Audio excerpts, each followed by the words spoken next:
Somebody left was for you here. So it'll give you all the instructions that you need on the Project Peter Watch site. And I put on there to record, oh, it's not up there anymore, to record in VMS, it's the FR, so, whoops. What's up, field research, FR, under Project Peter Watch, super easy peasy, you record your time. I typically do about an hour over the course of 2 days, they want me to do 2 back-to-back days. I don't have usually more than that time, so 30 minutes each day. AM, PM, whatever, whenever you can watch and count your birds, and they also include mammals in there, if you see squirrels or cats or anything like that, or raccoons or possums that are attracted by whatever you've got out there, whatever, if you have a water feature or seeds or whatever you have out there. The great backyard bird count. Michael said there might be opportunities this coming up weekend over Valentine's Day.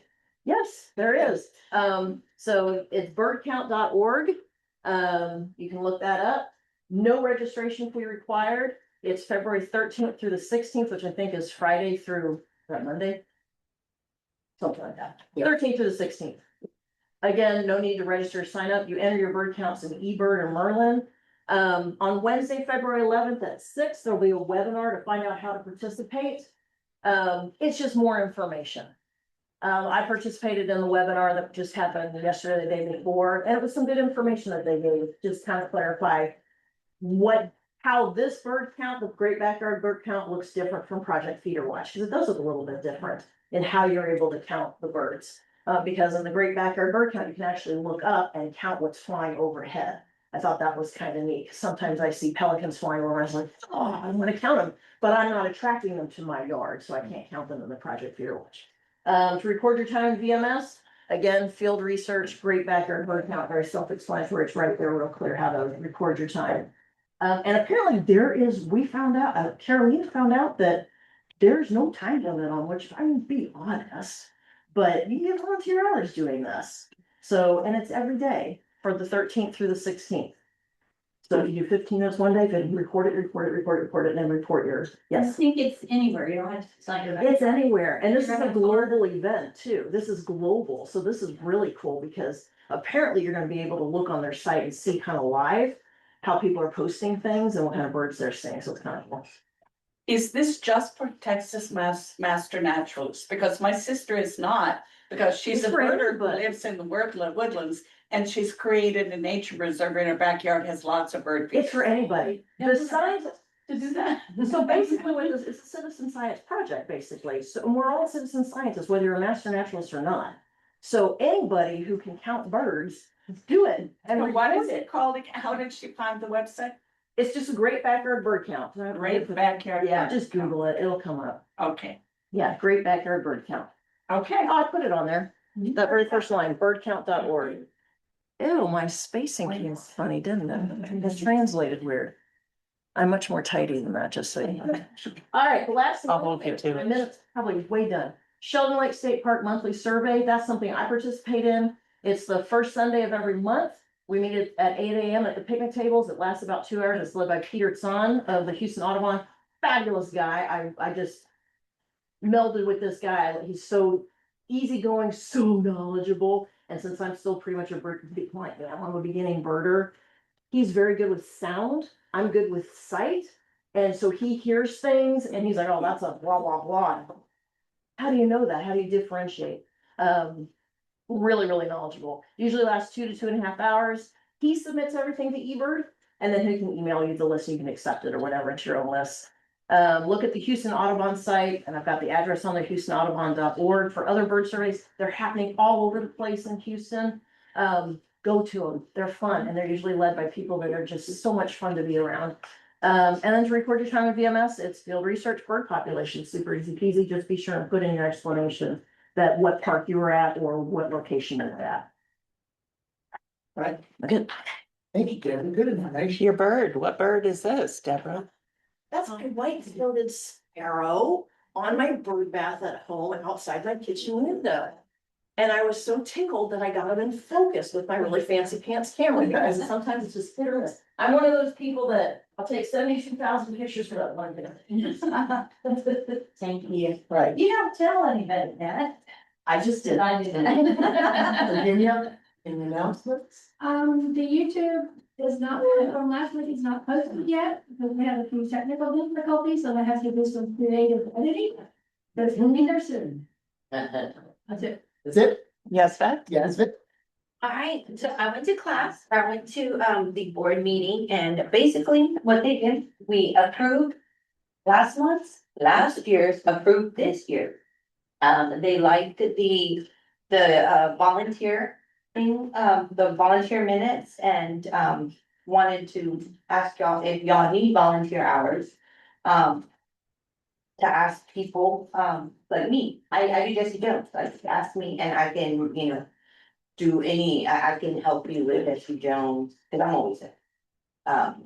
What was the other thing, the budget, everybody signed up, everybody's good, and we have a graduation in June. June.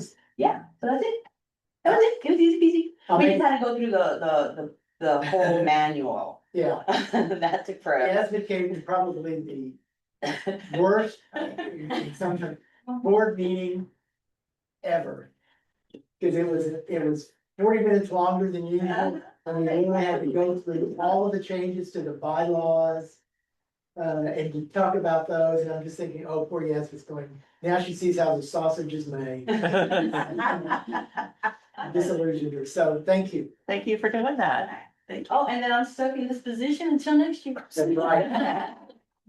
To the surprise of many of us, Yes. in the bylaws, the class representative sort of automatically becomes, we found out, a member of the training team for the next year. And she'll be back next January telling new interns all about the title of the position. So But I think we decided it doesn't have to be like it's that. optional. Not for us guys. Right. So Amanda, if you don't mind, she will be introducing our speaker. All right. Hold on. Morning, I'm Amanda. Our speaker today is Sam Hill. So Sam Hill has served as a woodland ecologist for the Texas A&M Forest Service since 2024.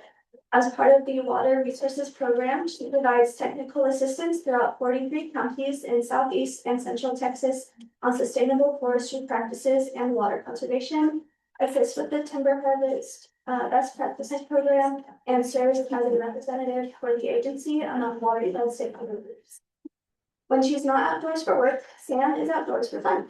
Her current hobbies include identifying tree species on a naturalist, creating an herbarium of local riparian trees, and reading any book she can find on Texas natural history, arboriculture, and ecology. Her special interests are riparian trees and shrubs, and bothering her friends and family with tree paths. So Sam, welcome. Thank you, Amanda. Thank you, Amanda. Here we go. All right, let's jump in, y'all are gonna talk about. This is for you. Cool. Forward backward. All right, so, yeah, my name's Sam Hill. I've been with the Texas A&M Forest Service for about 2 years now.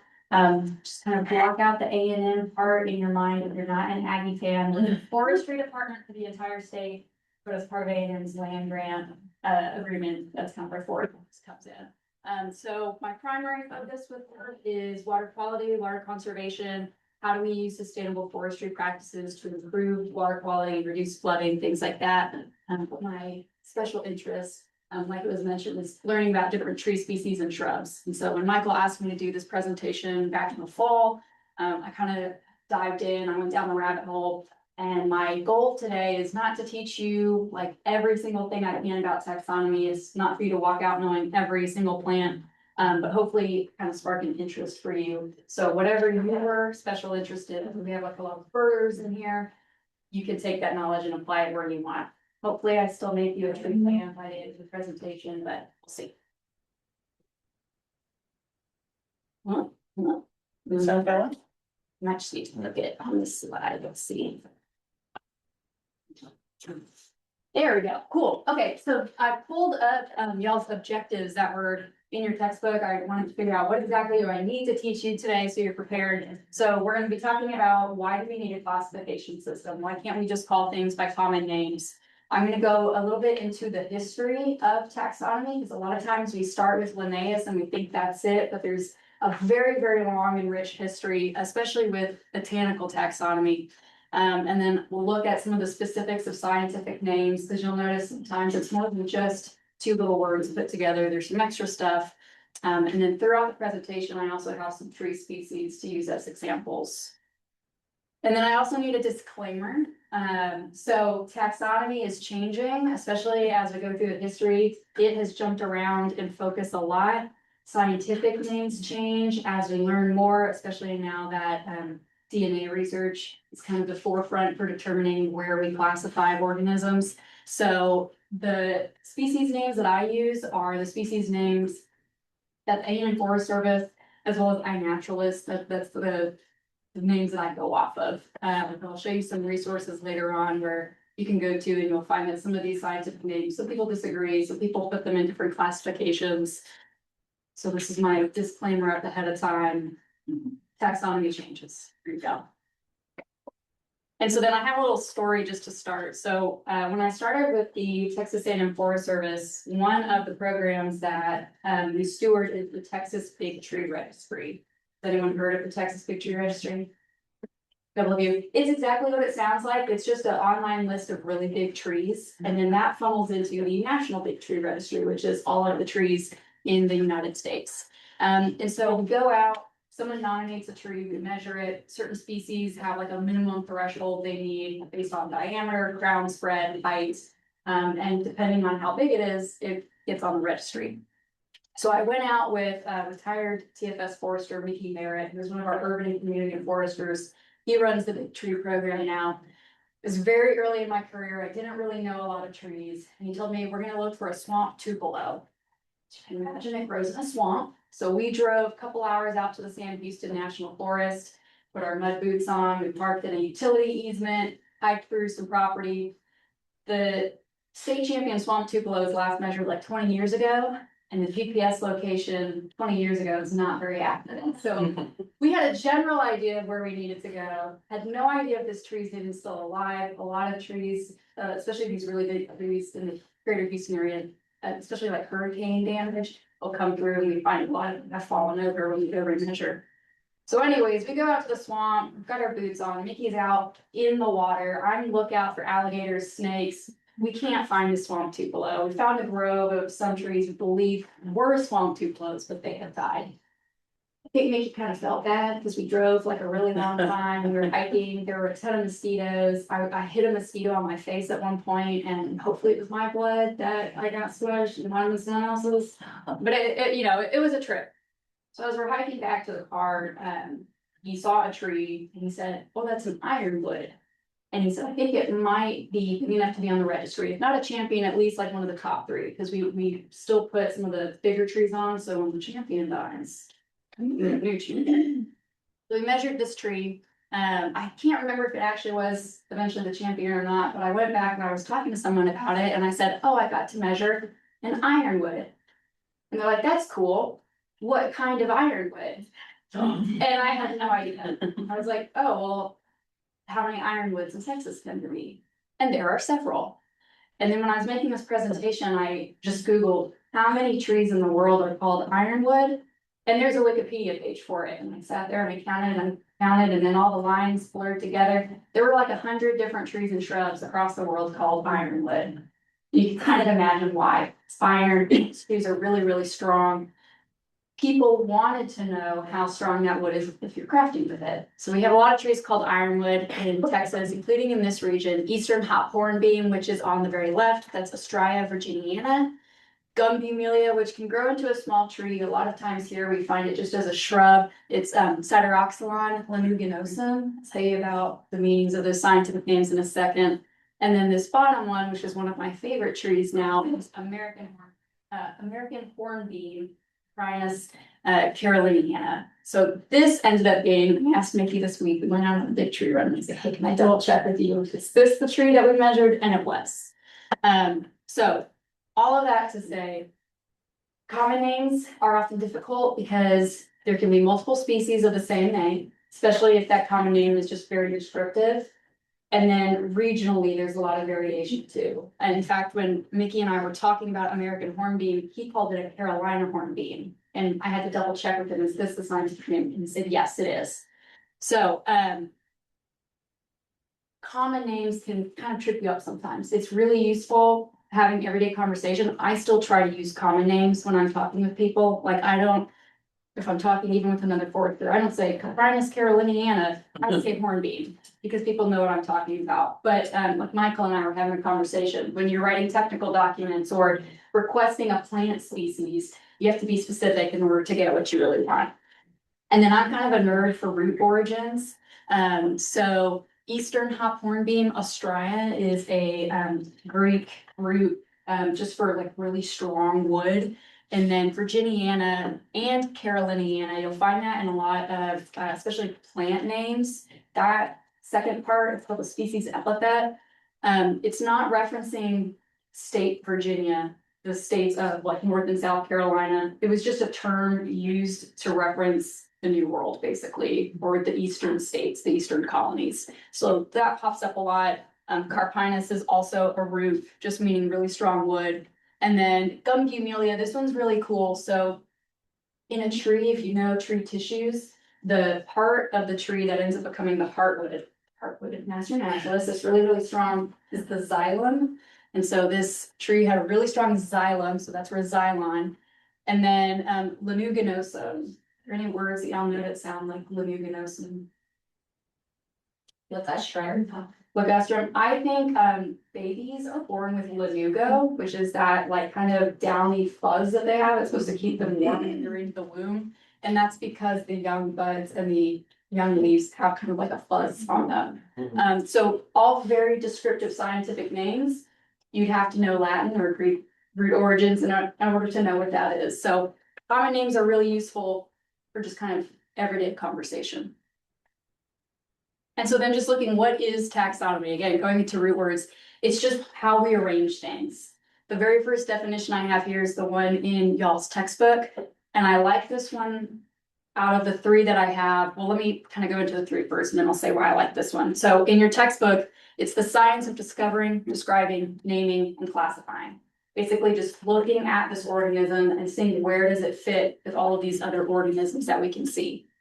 Britannica classifies it as its arrangements of the kinds of plants and animals in hierarchies. So we have kind of like this linear system we're ranking the species. And then Convention on Biological Diversity expands it out into kind of a more modern take. It's looking at morphological, so physical characteristics, behavioral, genetic, and biochemical observations. So this definition is kind of setting you up for, now we have DNA technology. We can go back, look at the evolutionary history of organisms, and that has expanded out how we classify things. The reason I like this definition is because it ties back to kind of the original way that we started learning about plants and animals. It was descriptive. We want to know, is this plant that I'm going to eat yummy? Is it going to make me throw up or die or hallucinate? Am I going to find this plant along a riverway? Does this tree tell me that there's going to be water nearby? Things like that. And so I think there's still an importance in using common names because they still tell you a lot about an organism, sometimes more so than the Latin name does if you're not really in the weeds. And so then looking at history of taxonomy, a lot of the foundation for the history work that I did is taken off of a paper. I've got it cited right up here at the top. It's a really short read, but it's a really informative read by Mankel. I can't pronounce it. I even tried practicing pronouncing it and I just cannot. But it's up here, it's History of Taxonomy. And I liked this paper because it doesn't start at Linnaeus like a lot of articles do. It started with Carlos Linnaeus and like, this is the father of taxonomy. That really overlooks a lot of the work that was done previously. So even 3,000 years before our current era, Shennong, who is a very important figure in not only Chinese, but Chinese religion, he basically created this materia medica, and that term pops up a lot with other taxonomists. It's just a work of basically medical information. And so in this case, it was all of the medicinal plants and herbs that were in use. And so he would taste things, see what their effect is on his body, and he would record that. Similarly, in Egypt, there are paintings on walls of specific plants for doctors to know this is what you're looking for to treat this. I tried really hard to find a picture of that for you and I couldn't, and unfortunately, I'm not an Egyptologist. And I don't even know what to really go in looking for, so no picture on that. But all of that to say, taxonomy didn't start with the Greeks and Romans, which is kind of how a lot of people view it. Aristotle set up his classification based on basically the soul of organisms. So of course he put God at the top and then he put man. Man's got the best soul. And then plants, my poor plants, they're down there right at the very bottom. But so he wasn't really looking structurally. He was trying to figure out like how perfect, if God is the perfect, and then man right underneath, how do these organisms fit in? But he did make some classifications, like our crustaceans, our mollusks, insects. Those classifications are still used today. He also was the first to use the term vertebrate. I'm sorry, yes, vertebrate. Well, he separated vertebrates and invertebrates. But he wasn't really looking at like reproductive structure or anything like that. He just wanted to know kind of in relation to man. His successor was Theophrastus, who's considered the father of botany. Aristotle also published works on botany. He did research botany, but none of those works survive today. So Theophrastus is kind of the next in line. He wrote Historia Planetarum. Instead of looking at like how perfect or the soul, he was looking at what does this plant look like? How does it look compared to other things? Where does it grow? What season does it grow in? And so he's really starting to look at the actual functions of these plants. And then we can skip ahead to Dioscorides, who also published basically a pharmacological text, kind of like Shenong did. But this text was used up until the Middle Ages, pretty much in Europe, in Western culture. And so again, he's looking at the medicinal purposes of plants. What are these plants doing? But we're not really looking at like, where did these plants come from? Or we're not looking at the flowers and things like that. And then Pliny the Elder is considered the father of botanical Latin. So he composed what we consider the first encyclopedia. It's like 160 volumes. He didn't want to know, he wasn't diving into how do we classify plants or animals or looking at astronomy, things like that, because this was a kind of a wide-ranging encyclopedia. He just wanted to put all the information that we knew down in that text. That was all he was concerned with. And so what ends up happening is you get these really, really, really long Latin names, and they're descriptive. So this one here is his Latin for the black willow, which we have here in this area. The common name now is Salix nigra, or black willow. Salix is willow. But the name that he chose is super, super, super long. So it's the black willow that clings to riverbanks with twisting roots, which is true. It's good. It's root stabilizing. None of that's, false, but that's a really, really, really long name to remember, especially if you're just talking and sharing knowledge with people. Those names get lost. And then I'll just go back real quick. Anyone know what this picture is depicting?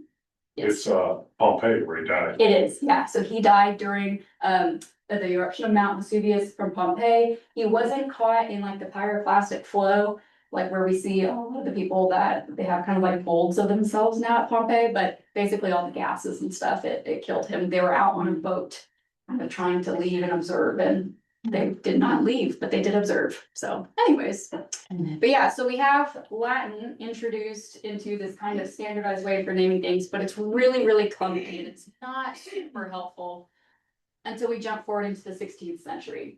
So now we have the Gutenberg press, right? We can distribute knowledge much more readily.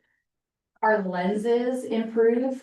Up to this point, the lens that Leeuwenhoek would use to actually look at like plant cells and their structures, it's not that developed yet, but you can start looking at much smaller features than you could before. Globalization means there's just more stuff to look at and bring back and collect. And then there's this kind of renewed push for why are these plants and animals here? Where did they come from? We want to classify them just to make sense of all of this new information. And so that brings us to Cecil Pino. He was the first true taxonomist and also the first person that was able to use those lenses and really classify plants based on their flowers. So now we're looking at reproductive structures. He's able to put plants into these families like Asteraceae. Anyone know Asteraceae family for plants? Say it one more time. Daisies and. Yeah, daisies and sunflowers. So he makes some of these classifications that are still used today. And then we have the Swedish brothers Bauhin. So these are two brothers that were also doing botanical work. They are the first to use what's called binomial nomenclature, which is a two name system. So bi, two, nomial, the name. But they aren't really consistent with it. They do reference back to other people's work, other people's common names saying like, hey, X, Y, Z, these are actually this species. So they're starting to make these connections, but they're just not really consistent with how they're classified. And so then we get to Linnaeus, which is probably the taxonomist, if you're familiar with taxonomy, that everyone knows. So he was another Swede. He's considered the father of modern taxonomy. And so what he really did, he was a stickler for rules, and he made a very strict system for how he wanted things named. He said, they're gonna have two names. It's gonna be your genus name, your species. It needs to be in Latin. He also looked at, based on the Latin or the Greek origin, do you need like a female ending sound or the male ending sound? And he only used 5 systems for classifying these: kingdoms, class, order, genus, and species. But he published, I believe it was 12 works basically on these taxonomic systems in his life, and then a 13th was published after his death. But this sets up zoological taxonomy, how we're actually naming plants, and also the botanical taxonomy. And so then looking at just what is life. So I mentioned he only used these 5 classification systems, and he put them into 3 kingdoms. Kingdoms are still a classification used today. His kingdoms were animals, plants, and minerals, which he kind of put anything else that didn't fit into animals and plants. And you'll notice kind of over time, scientists have had like a junk drawer for species that they just kind of shove everything in there that they don't know what to deal with. But then we can jump up into 1969. We've expanded out of 3 kingdoms into 5. So we've got Monera. These are your prokaryotes. They're unicellular, so they have 1 cell. Fungi, plants, animals, and then Protista, that's your junk drawer. They just put it on slime molds. I don't know what that is. We're just gonna shove it in Protista. But we start realizing that that is not really a complete picture. It doesn't really make sense for how we learn how organisms evolve. We learn that those kingdoms that we've made, there are characteristics that actually cross over. So in the 90s, is when the 3 domain model kind of comes into play. So here, this is the same model that's typically used today. We have 3 domains: archaea, bacteria, and eukarya. Your archaea and bacteria, they're prokaryotes, so they're single-celled typically. They don't have those complex organelles like we do, we're eukaryotes. And then their cell walls are made out of different things. So now we're using not only cell structure, but also how do these organisms like make energy, things that we weren't able to do back before we had, basically modern technology. So we're just getting more advanced with how we classify. This is a halobacteria. Anyone know what this is? I know it's halobacteria, but it's not a bacteria. That's why common names have pitfalls. Anyone know what this is? It's in your gut. Probiotics. It's E. coli. Oh, great. It's not the fun one, that's been forget. I work with water resources. I have to go to a lot of meetings talking about how not clean the water around Houston is. So I'm very familiar with E. coli. And then this one is a human white blood cell. But all of that to say, this is our modern system for how we organize basically all of life. So we have those 3 domains: archaea, bacteria, eukaryotes. We're eukaryotes. And then we have our kingdoms, phylums, class, order, family, genus, and species. Unfortunately, you have the domains. We can say, hey, the way we're going to separate these is cells, how they metabolize, how they reproduce. Once you go down further, there's no like set definition for these. So like for plants, what might separate a plant family from another plant family is not what separates an animal family from another animal family. It really just depends on what organism you're looking at. And so that's why I can't tell you, you know, even as a plant person, if you're a birder, I can't be like, this is what phylum means specifically for birds. It's just a classification system. It's just another level of getting specific. You'll see phylum sometimes referred to as division.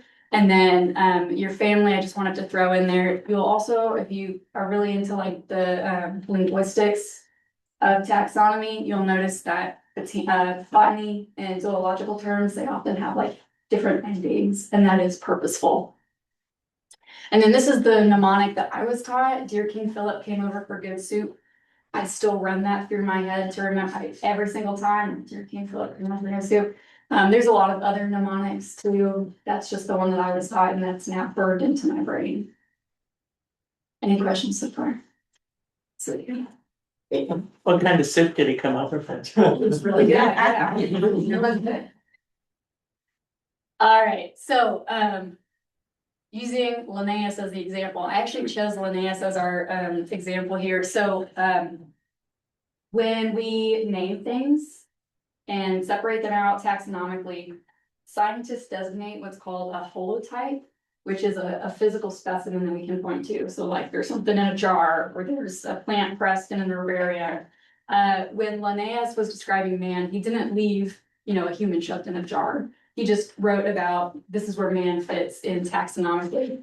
And so scholars have designated him as the lectotype, which is the written example of what man is. So technically Linnaeus is the ideal human being because he's the lectotype. So humans, all of us, we're eukarya. We have we're multicellular eukaryotes. Our cells have different organelles. Animals, we have a vertebrate.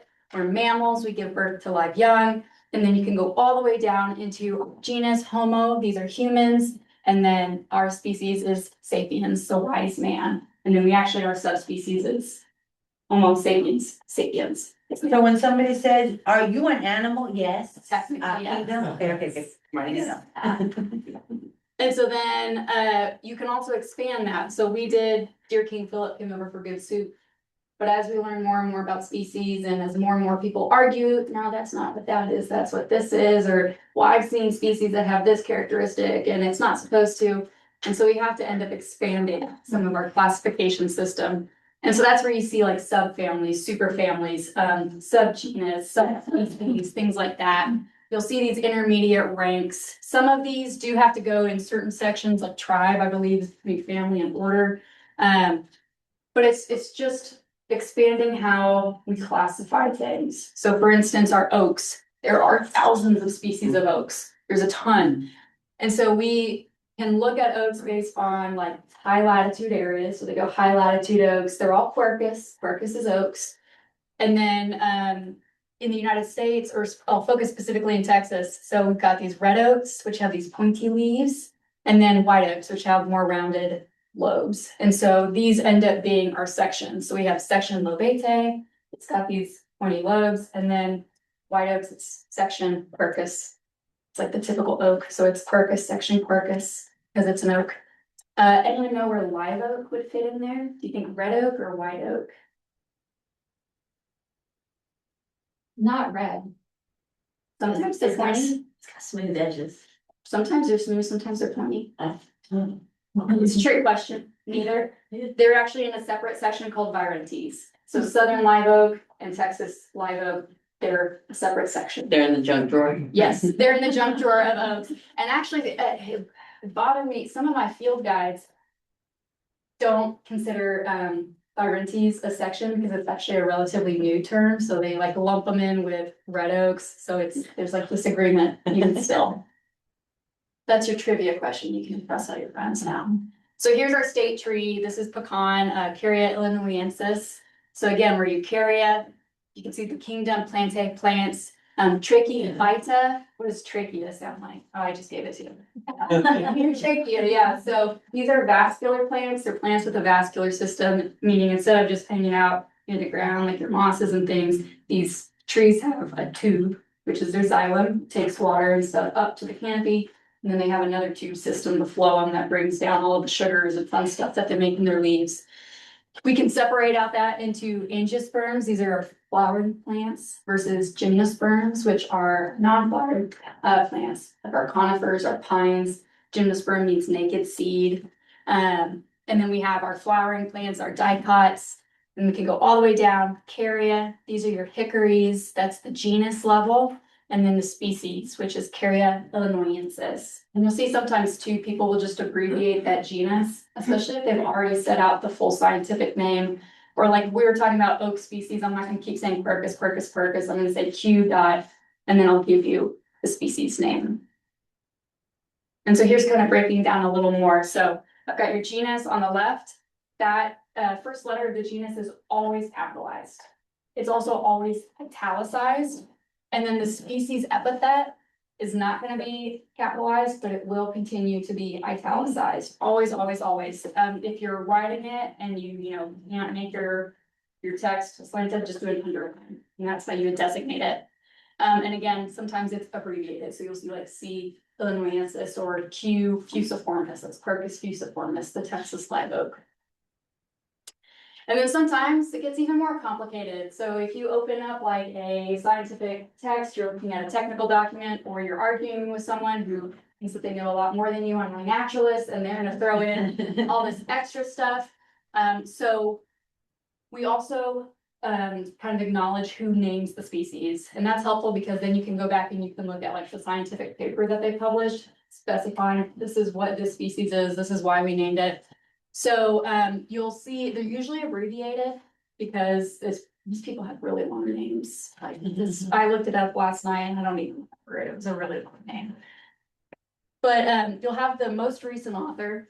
And then unfortunately for this guy, when he initially made pecan, it was in a different genus.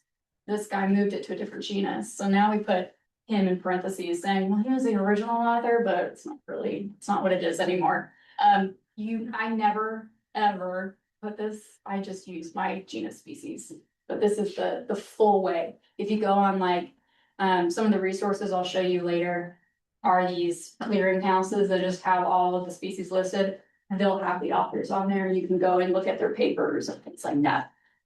So is that like the Dewey Decimal System of flowers or of taxonomy? Like how they change things and then all of a sudden. And they've got to move it over. Yeah, it kind of, yeah. It's like the way that we're naming, it's telling me specifically like this is where in the greater scheme of life you're gonna find this plant. How it fits in. Very. Yeah. Mm-hmm. All right. And so then we can make it even more complicated. Yes. Why not? So then we can look at things like hybrids, varieties, cultivars. Hybrids are when you have two different species that reproduce and they make something new. A liger, a cross between a lion and a tiger. That's like the hybrid example that most kids I talk to know. Sometimes it's within the same genus, but sometimes it's separate genuses too. I'll give you two examples later on.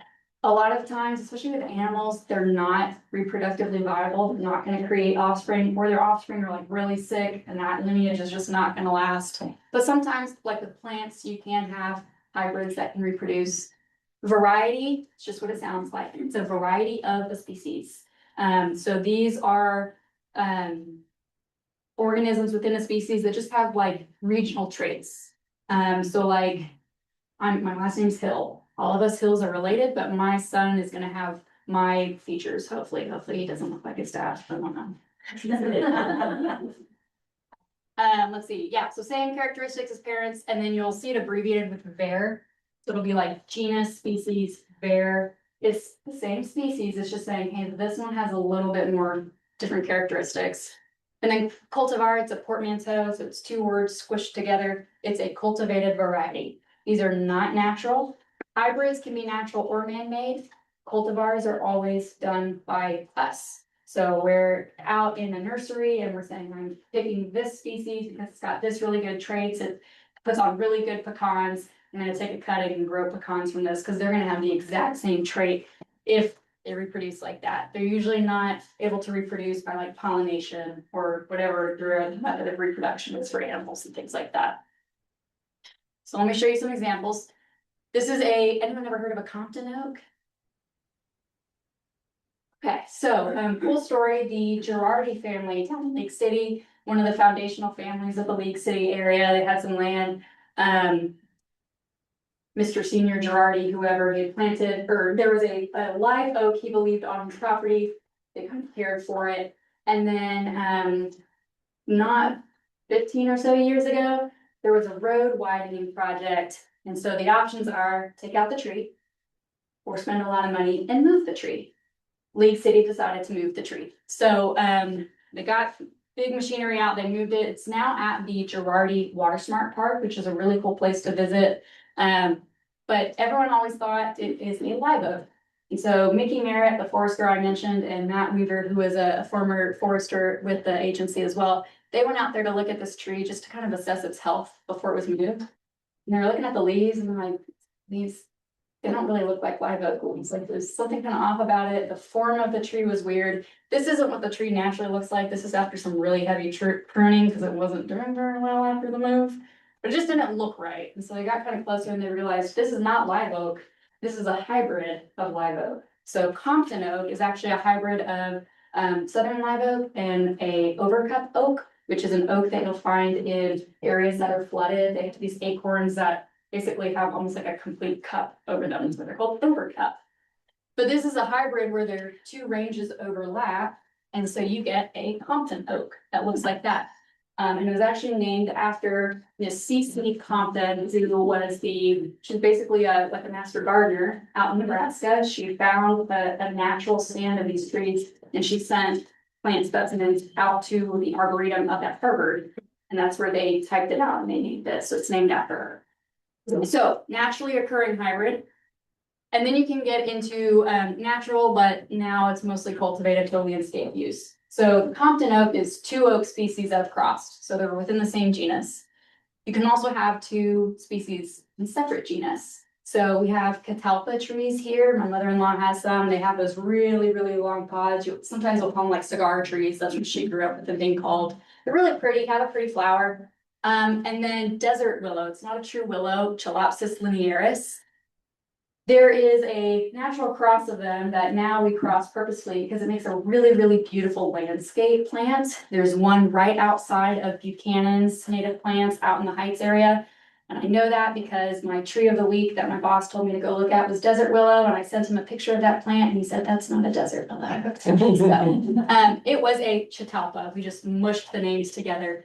And then hybrids, you'll notice when I looked at Compton oak, so we had Quercus, the genus X, that's designating it's a hybrid, it's a cross, and then whatever its new hybrid name is. Whereas here with our Catalpa, it's two different genus, so we can't just have like one genus in front. So a lot of times, like if I'm just talking to a person, I don't say X Catalpa, hybrid Catalpa, I just call it a Catalpa, or I say that tree right there. But if you're really writing it out, you got that little X. Anytime you see that X, it means a hybrid, it's a cross. Sometimes people also put Catalpa X Chalopsis, it's a cross. And then, because we're really, really fancy, this is where I say you're getting into the weeds. You're going to end up arguing with people on iNaturalist about certain names. There is now a official scientific name, it's X Catalpa tashkentensis. Fun stuff. All right. So then varieties. This is Drummond's maple. It's a variety of red maple, which you can find here in the southern coastal states and Texas too. It is a naturally occurring variety. Red maple, you can find a lot on like the eastern seaboard, but this variety mostly just grows in the south. It's got a kind of lighter colored fuzzy leaf side. So Acer, that's your genus for maples. Rubrum, you don't think rubrum means? Red. And then Drummondia. Anyone know what Drummondia means? Doesn't mean anything. It's a person. And I'll tell you about them in a little bit. Lots of trick questions. But yeah. Also, if you're ever looking for pictures of plants and things, there's a website, Forest Images or Bookwood. Great websites that have a lot of different pictures taken by professionals. Really good. All right. So then cultivars. Are cultivars natural or man-made? Man-made, cultivated varieties, cultivated, we did the cultivation. This is Little Gem Magnolia. It should look familiar because there's a lot of them in the greater Houston area. Little Gem is a cultivar. So it was chosen specifically because of its small form. It has this really beautiful kind of rust colored fuzz on the underside of the leaf. That can occur in natural southern magnolia as well, but it's not as common. Like when I'm out trekking through the woods and I see a magnolia, they don't typically have as noticeable of a difference of a color. They're also usually kind of like a looser canopy because they're more understory trees. They're not as dense and compact like this. But this makes a really great ornamental plant for your yard. So we've cultivated Magnolia grandiflora, that's Southern Magnolia. Grandiflora, you can think is a really grand flora flower, because they've got these huge flowers. And then the cultivar name, Little Gem, is just gonna be in the, not parentheses, what's the one, quotations? Not quotations, just the one. Gonna be in the little plant. This, you just imagine me doing this, yeah. All right. And so then looking at names, we've talked about a lot of root words. I'm a nerd for root words. When I was a teacher before, and we would always go through and we'd preview vocabulary, I would sit there with my kids, just kind of like I've done with y'all. I'm like, what do you think this word means? What does it sound like? Do that as you start learning new species. It doesn't matter what kind of niche you're in, if it's plants, if it's birds, if it's fish, you're a weirdo in herps or whatever. Start looking at the root words, even if you don't know what it actually means, just think about words that sound similar. So for instance, overcup oak, this is the one that was that hybrid cross with live oak that makes Compton oak. So again, Quercus oaks, and then Lorata, so like a violin. And that's because it has this kind of really skinny little waist here. This is a sinus, so we've got lobes that stick out. The sinus is the space in between. So Quercus Lorata, it's got like a really cool musical name. It's awesome when the names are physically descriptive. Unfortunately, we like to name things after ourselves or after other people. And so that's how you end up with like the Drummond's red maple, Acer rubrum ver Drummondii. It's named after Thomas Drummond. He was a Scottish naturalist who came to Texas in the 1700s, and he basically was just sending back loads of herbarium specimens to Europe and classifying the plants that he was finding along the Texas coast. And so you'll notice a lot of botanical scientific names, either the variety, or it might even be the author himself that's going to have Drummond or Drummondii. It comes up a lot. For instance, Cornus Drummondii. Cornus is referring to like a horn because these rough leaves, they just have kind of like a smoother, stronger bark. And then Drummondii because he found them. And so then here's some of the common botanical words. Again, I'm kind of focusing on plants. Learn your root word numbers. That's going to be really helpful. Colors come up a lot. So white oak, Quercus alba. That's the white oak. Alba means white. We talked about black willow, Salix nigra. Salix is willows. Niger was the Latin for black. And so you can use those descriptors as well. One of my favorite oak trees is a bur oak. You've never seen a bur oak before? The scientific name for bur oak is Quercus macrocarpa. So what does macro mean? Large. Large. What do you think carpa means? And. It's the fruit. What's the fruit of an oak tree? Oh. An acorn. Oh. Yeah. Bur oaks have acorns. They're like the largest acorns that you'll find among oaks in North America. I can't remember if it's the largest acorn among all oak species, but they're huge. They're like golf ball size. I was down at Long Acres Ranch in Richmond, and I was collecting some for acorns for our tree improvement program. And I had to float test them to see if they're still good, see if like a bug had eaten out all the stuff that we want to germinate. And my son was helping me throw them in the bathtub because I had so many of them and they're so big. And the acorns are like as big as his hand. It's just trying to like throw them into the tub. So learn your root words. It's going to make it really easy when you come up across a new species that you don't know. You'll start to figure it out. It's also helpful just for remembering. I've started kind of in my head. I use the scientific names a lot just because I can remember like, oh, this is the differentiator that I'm looking for between these species. And then who gets to name the names? Who's the authority that's saying this is Quercus macrocarpa? That's bur oak. That's what we're calling it. There's a couple different meetings of the minds that happen every couple of years. For plants, it's the International Botanical Congress, the IBC. They have a code. One's got a code that they follow for naming, or this is how we're going to name it. Same for if you're into animals, so the International Commission on Zoological Nomenclature. Plants, because plants are the best, we had the code first, and then animals followed. And then looking at databases, if you are, having that argument with someone on iNaturalist, and you're like, I'm gonna find the official name, and then I can find a paper that describes it. There are basically like these clearinghouses, these databases online for, some of them have like everything, and then some are just focusing on plants or things like that. The favorite name that I came across is worms, which you would think is about worms, but it's not. It's the World Register of Marine Species. I guess there's some worms in there, but yeah. This is a screen grab. This is from the International Plant Names Index, which is not on here, but it's another clearinghouse that you can look at. Coprinus caroliniana, that was that theme I talked about at the beginning. Bless you. And so I plugged it in. I was able to look. This is the author. I can look 1788. That's when he picked that name. And I can see the publication where he designated that as a distinct species. So it's kind of fun if you just want to go through the rabbit hole. And then iNaturalist. iNaturalist is a really great resource when you're starting into your journey as a naturalist. And you'll notice as you spend more time on there that some people are really passionate about certain species, categorizing certain species. And I'll put some level and they say, that's actually a really obscure variety that's only found at this one location. And so to help yourself, what I've started doing when I come across species on iNaturalist, you can do it in the app and online. The online website is actually really good. I was on the app for a long time, but the web platform's great. Go to the taxonomy section and just start kind of familiarizing yourself with where those species fit in the greater scheme of things. A lot of times you can kind of figure out by species like, oh, this is the genus, they're oaks, it's an oak. But you can go back and look, beeches, oaks, walnuts, they're all in this same order here. They're all sharing characteristics. And if you can learn how things are related to each other, it's going to be really helpful for field ID. It'll also be helpful if you come across something new, like a new plant, and you're looking at it and you're like, well, it has traits similar to this, so maybe I can start looking within, this family or this order or something like that. And then you can also look at the taxon changes, because taxonomy changes. iNaturalist, there's human being curators that go in and they kind of set it up how things are.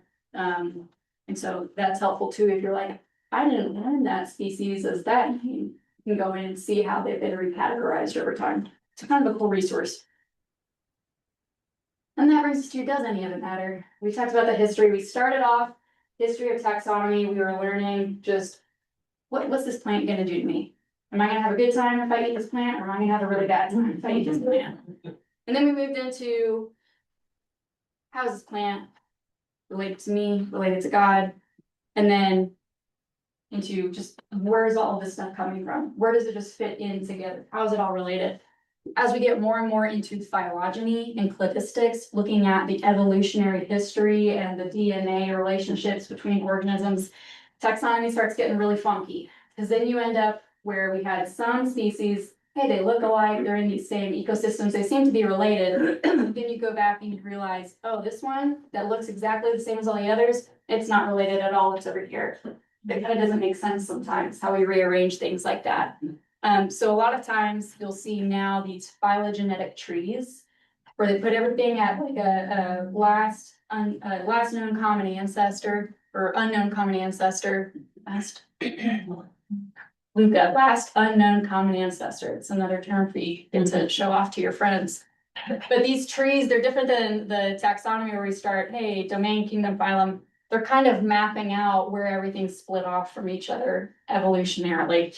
And then some people argue too, when I showed you 3-domain model, we had like archaea, bacteria, they're single-celled, they're prokaryotes.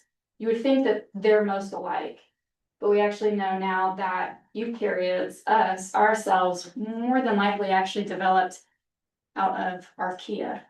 So we're more closely related to the archaea than we are the bacteria. We split off after archaea split from bacteria. So it just makes a whole mess of things when you start throwing in phylogeny and cladistics, and then you're looking at taxonomy and you're just throwing out all these words and your things like melting out of your ear, like some of y'all look right now. All that to say, good luck on your journey. However you decide to do that. I love that. I have a couple resources for you, so if you want to, if I didn't just bore the hell out of you for the past however long I've been talking, couple resources I like. I'm a tree person, so most of this is tree related. There's a book, so 2 books. A lot of people, if they're interested in trees, they've heard of The Hidden Life of Trees by Peter. Well, I've never said his last name out loud. Willevin? Sorry, Peter Willevin, if you're watching this, that's probably not how you pronounce your name. There's a different book that I'd encourage you to look at though. Hidden Life of Trees kind of looks at trees from an ecological perspective, but Secret Life of Trees looks at the evolutionary history and taxonomy of trees, and it's really, really cool because it'll go into like, this is how magnolia, that family developed and what makes them distinct, and it's really, really cool if you're into trees. Hidden Company That Trees Keep, that was a new one that I had read recently. That one talks about all the little critters that live in trees, but it also talks about their taxonomy and their evolutionary history. So if you're into bugs and fungi and things like that, that's a great resource. If you're one of those weirdos that's into herps, plants and reptiles is a cool channel. He actually has a series of phylogeny videos where he goes and he looks at those phylogenetic trees, and but he doesn't for not just reptiles. He has like a really good one on whales, on bats and things like that. So if I kept using the word phylogeny and you're like, she find it, go watch his videos, they're really cool. And then iNaturalist, if you haven't already, you're going to be forced to at some point probably to get iNaturalist on your phone. Check out the computer website, it's really, really good. I enjoy it a lot, but those are great too. And then that's my contact information. I'm sweating a little bit of it. Any questions? Yes, Mike. Just a comment, kind of following back to one of our earlier classes, when you remember Gwen Lanning did a history lesson for us in Texas, and she talked about Lindheimer. You will see the Lindheimer name in the scientific Yes. name in lots of Texas Yes. plants. So it tracks back to why that's there. Yeah, it's like Lindheimerite. Now that you brought it up, there was a species on the top of my head. I was gonna bring it up. I can't remember. But you'll find his Yeah. name, Yes, like Drummond's, yes. in the scientific name. Yeah, so it's always great when they actually are specific. Fortunately, they're not always specific, although there are.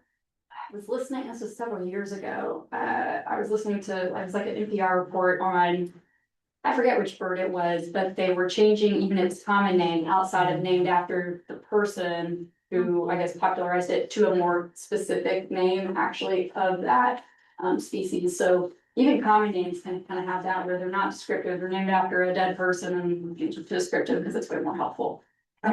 Just gonna say that, 'cause I relate to the bird, Scott's Oriole. And Yes, Wilson Warbler. yes. So is that, you think those would change to more descriptive? A lot of the names that I thought were changed initially because the people that like popularized the name just had a really controversial past, and so then they're like, oh, we're not gonna touch that, we're gonna change it to something else. So I think it just depends. I think you're also always, because it's a common name, common names can be very personal to people. You use what you grew up with, it's a regional thing too. It's kind of like when you're looking at hornbeam, called it American hornbeam because that's how I learned it. He calls it Carolina hornbeam. So people will probably, even if stuff does change officially, according to the people that have codes and things like that, people will still use the names that they grew up with. And when I read this, it was a thought, and you did slightly clear it. It's still gonna be a fog. The taxonomy, I mean, it is seriously a beast. It's one of those like areas where the more you know, the less you know, the less you really know. Because there's just a ton of stuff, and by the time you think you're an expert on one thing, then they're gonna change it. So yeah. You see it. Just a comment, I have a real life experience as to why the scientific names are important. When I was traveling around I wrote a book on Shakespeare plans, so I did my own geography, traveled around the world, and when I went places, I would go for something specific, and sometimes I would see something that looked like something else. So I would look it up, and at the time I didn't have iNaturalist, I had pictured this, Yeah. which is what I used to identify plants. I took a day trip to Corpus Christi to get the ebony trees Mhm. because they had a grove in the South Texas Botanical Garden. And I traveled around the botanical garden and I saw a plant that looked like my samphire. I needed my samphire, but when I brought it up, it said glasswort.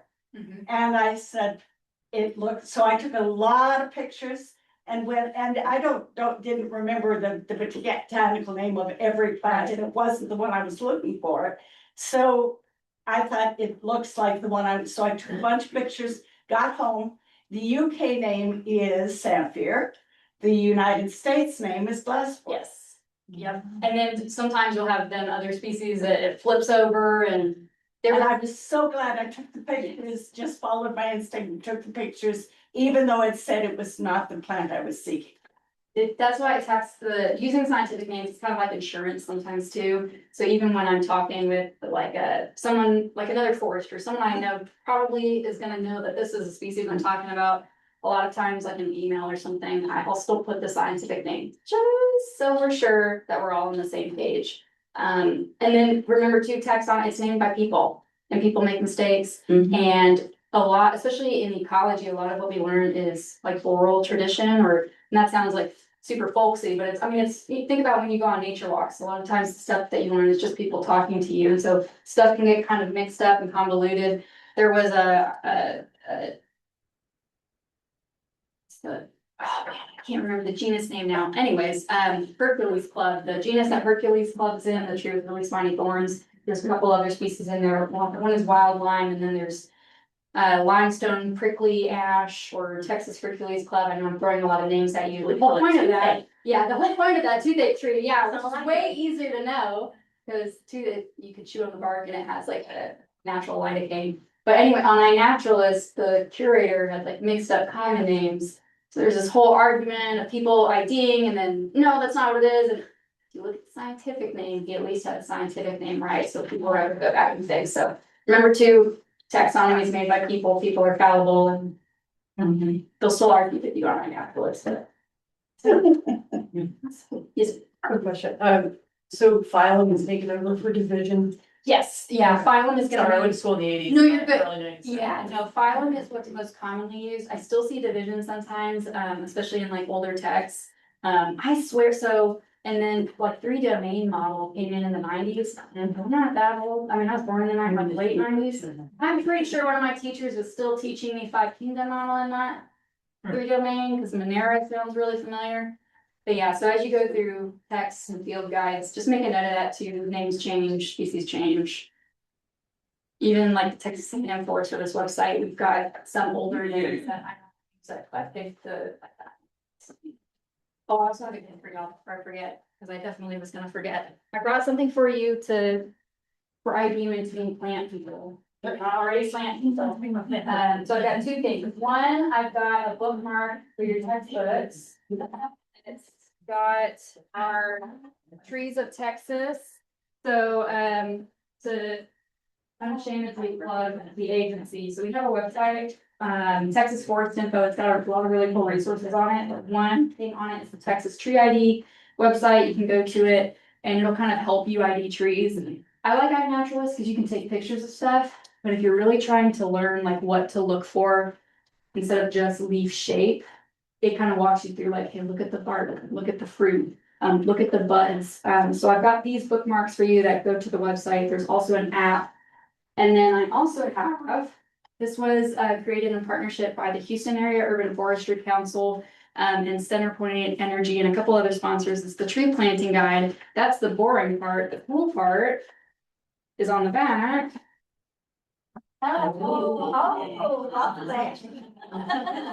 So I got it. They gave me one of these when I started with the agency, and I have it tacked up in my office, and I like was making it a routine. I needed to know these.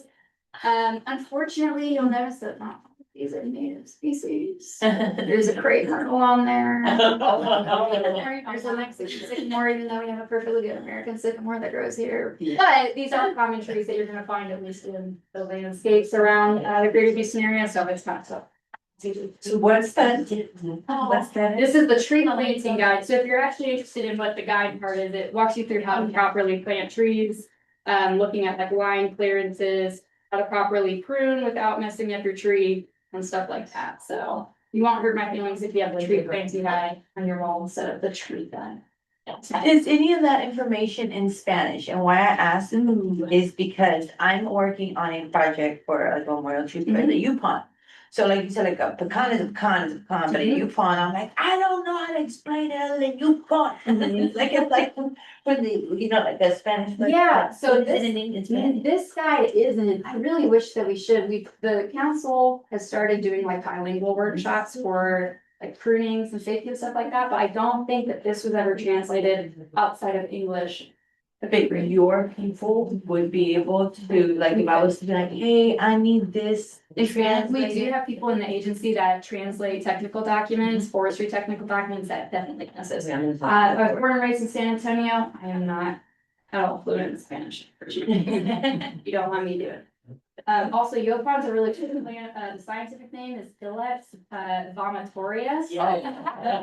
So Ilex is your hollies. It's actually a reference to a type of oak tree, but the holly leaves, they're evergreen and sometimes they look like oak leaves. And then vomitoria was because the early settlers to Texas, when they were observing indigenous rituals, they thought that the tea that the people were drinking was making them like vomit and hallucinate. It actually wasn't. You can buy Yopon tea, I actually drink it regularly instead of coffee. It's just caffeinated. The berries, don't eat the berries. They're danger berries. They look really good and tasty. Don't eat them.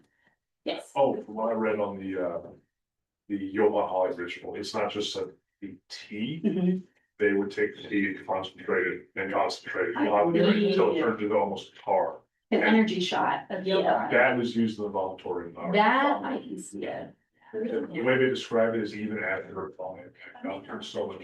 It's actually the only natural source of caffeine in work. It is, yeah. But there's so much in their system, they'd still be awake for 2-3 days.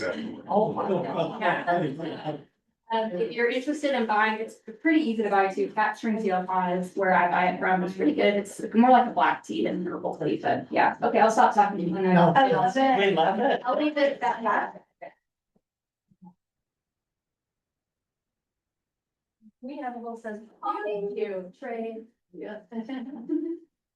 So, You like me to do it again? I'm done. one of the things she didn't talk about, and I'll just warn you, this is time for you to start building up your back and arm muscles, because at some point you're gonna want to learn about dichotomous keys. And the dichotomous key will help you identify a lot of these plants by their characteristics, and they're typically books about bigger than your textbook, which is hard to imagine. Bigger than this? Bigger than that, yes, and they come in multi-volumes, but I think there's one class we have where we talk about dichotomous. Yes. Yeah, if you're interested in trees or plants in general too, there's a couple different types of field guides you'll come across, and I use multiple types, like I literally taken out the field with me. This week we were looking for a plant that there's not a lot of research on, so I took the books. Some books are set up like dichotomous keys, which is great. I have one book where it's kind of like a dichotomous key, but it's kind of like your bird books. I had Steve to, I don't remember, but it was a bird book and they divided it by color. And so I have a tree book where it divides it by like, you can just flip, it has a little symbol on the edge by like leaf shape, leaf color, flowers. So there's books like that. And then there's some books where they're like, help you figure it out. Also check your different field guides. Yeah. Thank you. So to bring this back to our chapter in Master Naturalists, we're gonna talk about this year's hint. You know what that's a, what? We hung out with him. That's a bobcat. Wait for it. So the clickers there, like, I love him, thank you. Right? So let's see. Should be, maybe. click, yeah. There we go. Taxonomic name is Lynx rufus.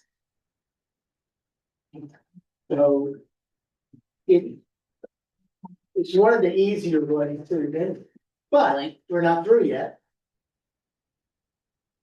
Lynx rufus are the ones you find east of the Great Plains. Yeah, I'm not sure what the definition of Great Plains, I don't know if it's, that's a pretty broad definition. It's here. Lynx rufus fasciitis is west of the Great Plains. I think we're east of the Great Plains. Would be my guess. So now you can say, not only is it a bobcat, well, this is a lynx rufus. And show off to the other master naturalists that the scientific name. So the Humboldt High School one, which one is it? They're wildcats? Oh, it's It's a wildcat, which is even more generic. Let's see it. So we call bobcats in the Great Plains. Mhm. We have bobcats in the Great. In the Great Plains, Separate. yeah, I'm guessing fasciitis. I'm gonna just throw my teeth. Bring this back now, what we can tell people what the assignment I had for you. And great kind of assignment, if you've got your phone, go Wikipedia. The link ruthless. What you'll find is this is a fairly recent name. It goes back, there must be 15 previous names. For this animal, to show what Sam was talking about, which is how this has evolved over time. It's interesting to see it's jumped around. In terms of its genus and species that we find. So, all right. Break time, are we gonna do this now or? Let's do a break and then, Yeah. And then do that. Yeah. So quick break. There. For those of you that are interested in doing the project. Or think you'd be interested in doing the project. We've set up. Land, plants and pollinators. Water. And animals. 4 corners here. If you're thinking about doing a project and you'd like to see if there's others that might want to do one with you. In any of these general categories, I guess we should have used eukaryote, just to problem. We're gonna take a few minutes if you want to come over here. These are broad categories and you can find out if there's somebody that goes, hey, I want to do something about aquifers. One of my favorite topics here, or plants and pollinators. That's a very popular one too. So take a few minutes, wander over if you want to. Talk to those people. If you find somebody you want to do a project with, great. You decide to do one on your own, that's fine too. So What are the parameters for projects? it's very broad. All we ask is, it's about something in the natural environment. You can see kind of the categories over here. They can be very specific or very broad. I mean, they can be as specific as, I want to talk about the bat habitat in Huntsville and do a little study of that. It can be as broad as, here are some major concerns with water in Texas. Here could be the geology of Walker County. Anything that interests you in that environment. What we ask is, and there's a form in your book that just has a couple, in your blue line that has a couple of questions. But we just want to know about it, one, to be sure we have room for it at graduation, because at graduation is when you'll present, before graduation, you'll have an open house. Bring family, friends, prospective interns for next year, we're always recruiting. Line up, we'll be across the parking lot in a bigger room. We line up the edges, the tables, you bring and set up whatever your little presentation is, like a science fair. One of the old junior high science fairs, it's very similar to that. And people walk around and you talk about either individually or the team that's there, what your project was. I did a project my year with 3 other people, and we talked about water governance and water concern. That's why I brought that one up, because I did it, and we had just the trifold folders there. We made some handouts. We talked about the problems with water. We had people do the BAT project, Israel that I knew. Carolina, sitting back there, did a project on natives and actually brought some plants to give away. She propagated, what was, you brought? They were, house plants for local butterflies. So, yeah, they were all native host plants for our butterflies that grew from my garden. Yeah. So So she explained them. Yeah. And- it was nothing, I didn't spend, I invested effort and time in it, but not money, because they all came from my garden and pots. I recycled from use, so it was not, it was just a time investment. We had, intern last year that decided to build a pocket prairie in his backyard, which he did. He documented as he was doing it, took pictures, and then showed how he did it, what he did, and brought some seeds. Those are the kind of projects. They can be, I mean, you can be as grand as you want or as simple as you want. It's there. You will be competing with the junior master naturalists. Aw, man, run. For these, They're serious. They also do projects, and they usually, is where everybody congregates, because they have cool projects. So it's competition? And it's not a competition, everybody wins. Well, these kids at the one, you could have something on your computer, show off Yeah. slides. One person, a couple of years ago, did a scavenger hunt for kids, and so she had her little handout of what the scavenger hunt was and talked about it and gave everybody a copy of the scavenger hunt piece of paper. So it doesn't have to be a huge elaborate production.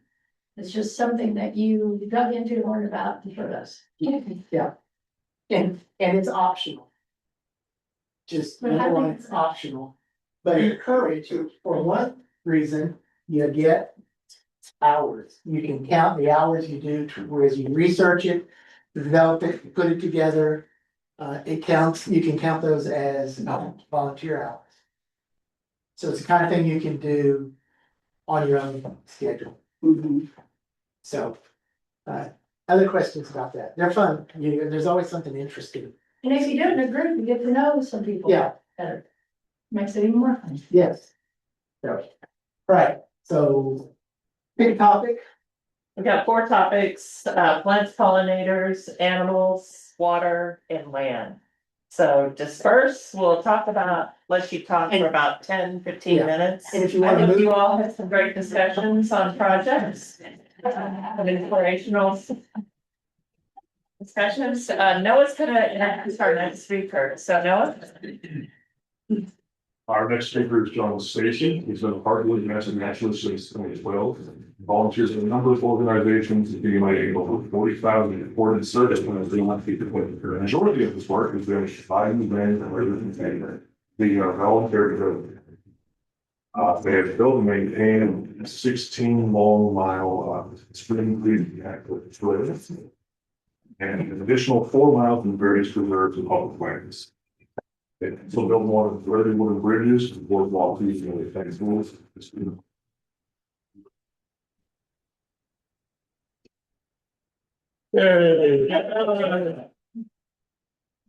Let's see, now, if you have presentation.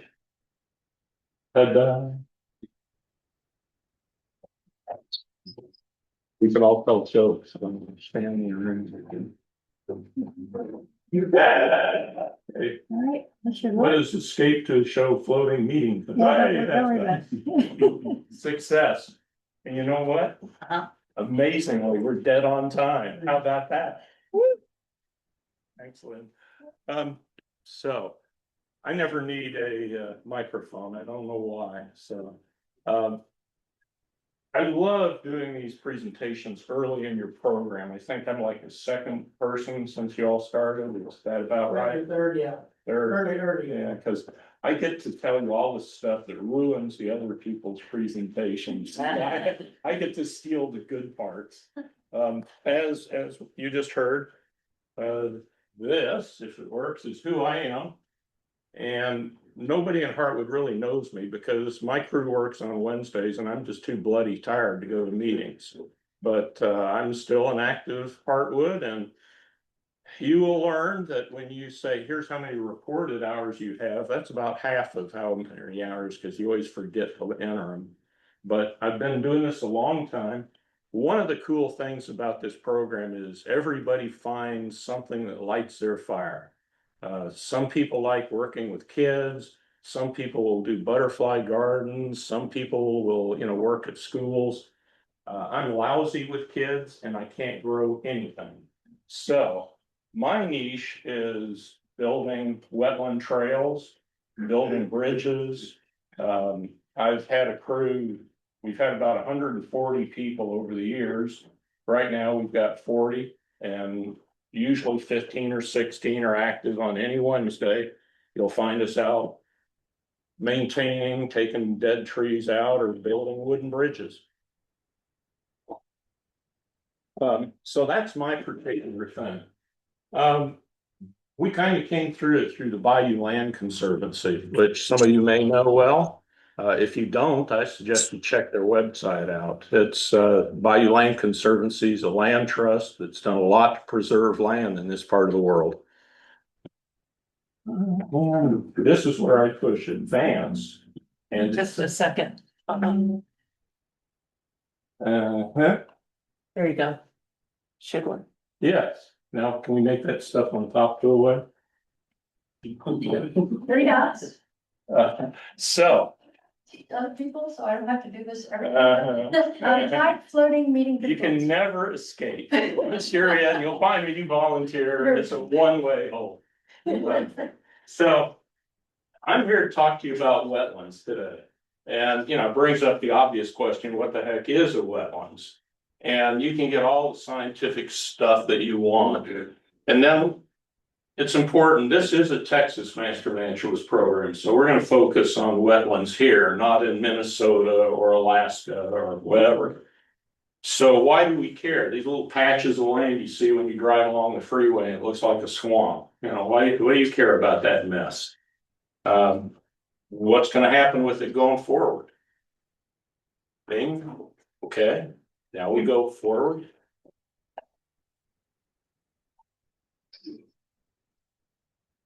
I'm not sure what's happening here.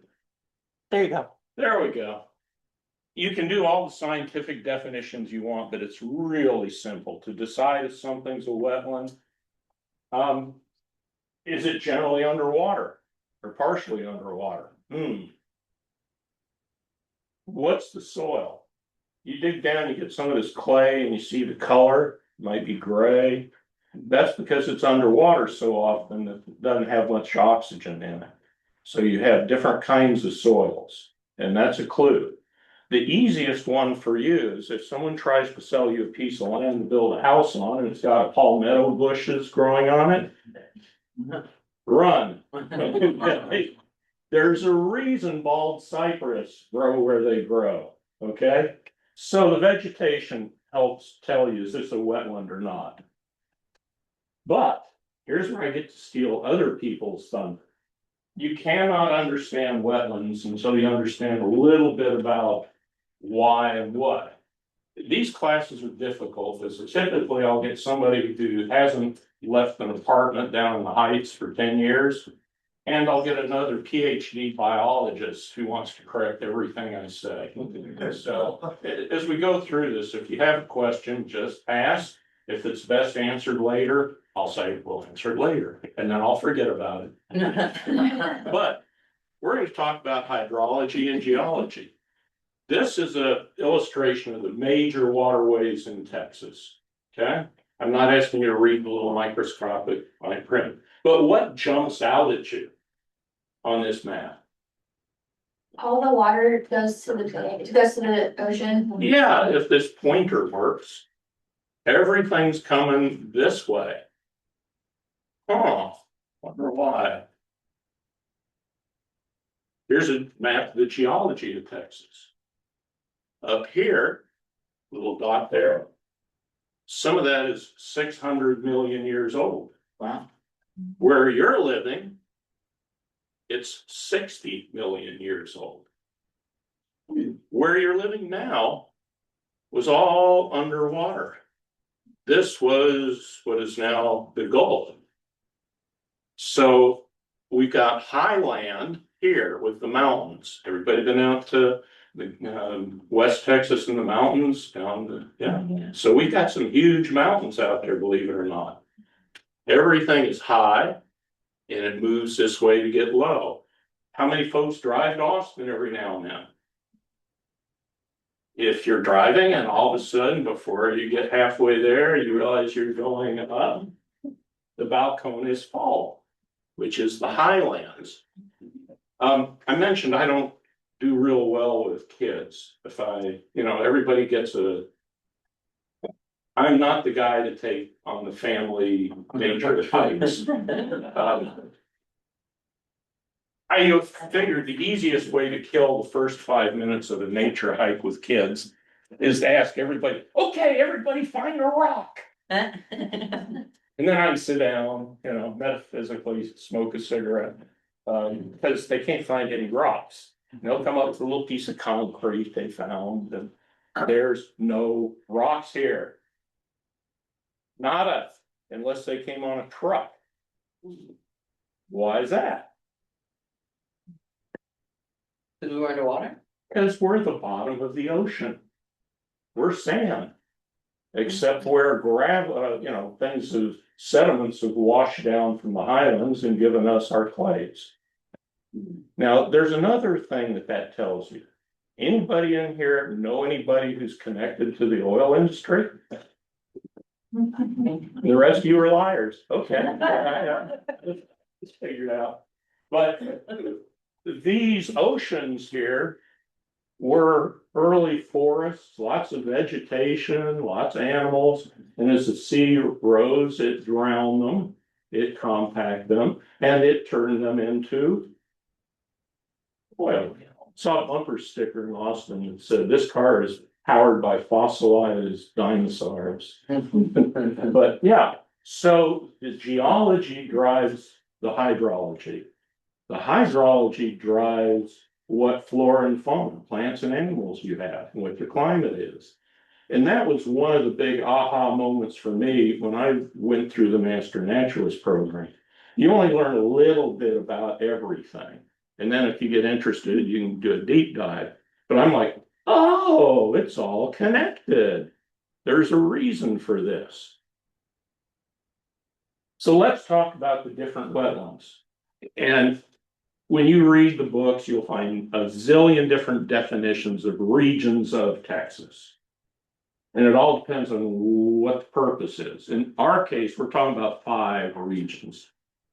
You got the high plains. They have 2 kinds of wetlands, playas and saline ponds. Bad picture. Saline is just a depression in the earth that normally does not have water. But when they get the occasional rainfall, it fills up and it has no drainage. So it's going to sit there until it evaporates. And it's actually very important for the Central American flyway for migratory birds. Similar is a saline lake. It's not got freshwater inflows. It's dependent on things like rain. But it also sometimes gets subterranean seepage.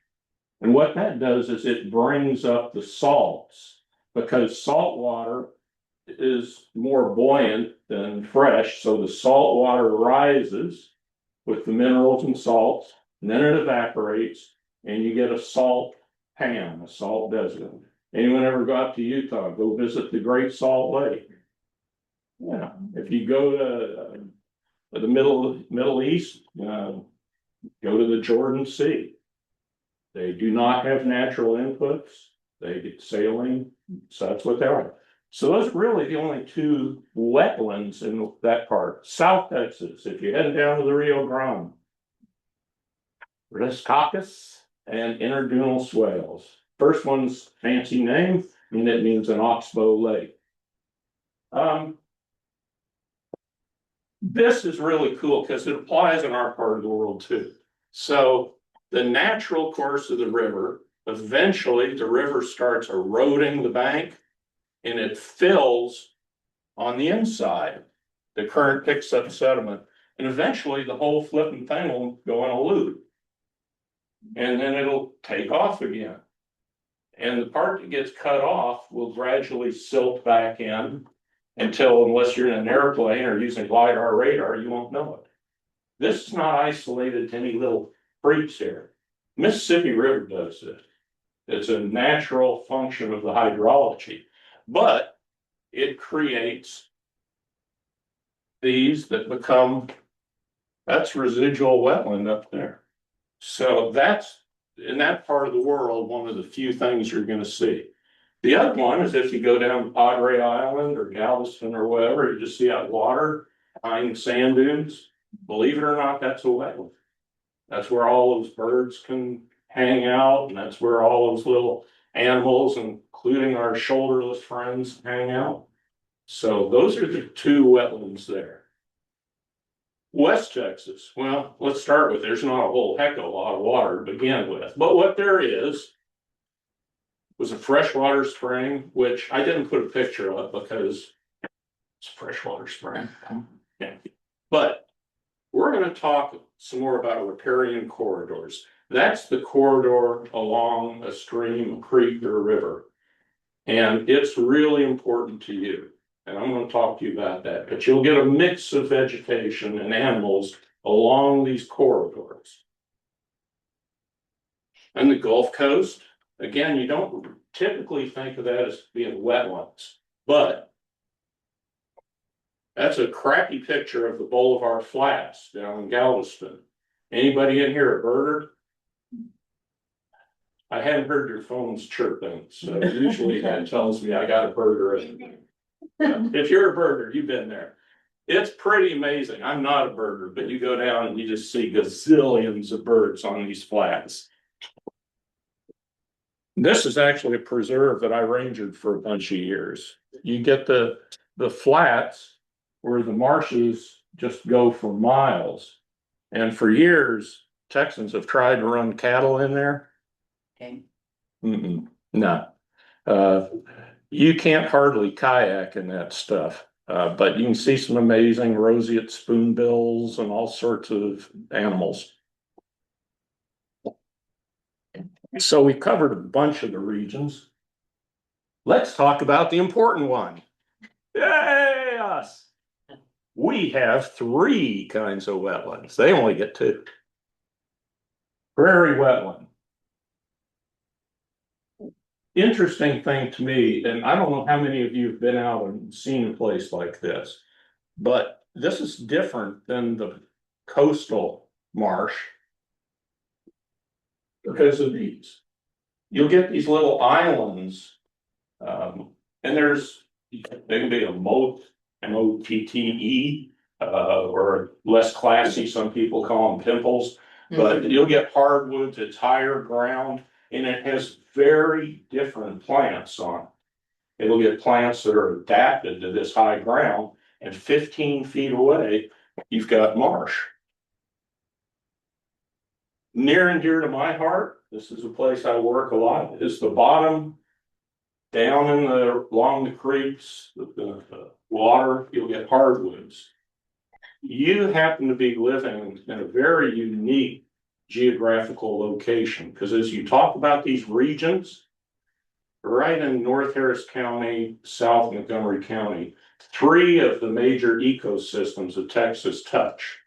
You got the Blackland Prairie, you got the prairies, and you got the piney woods.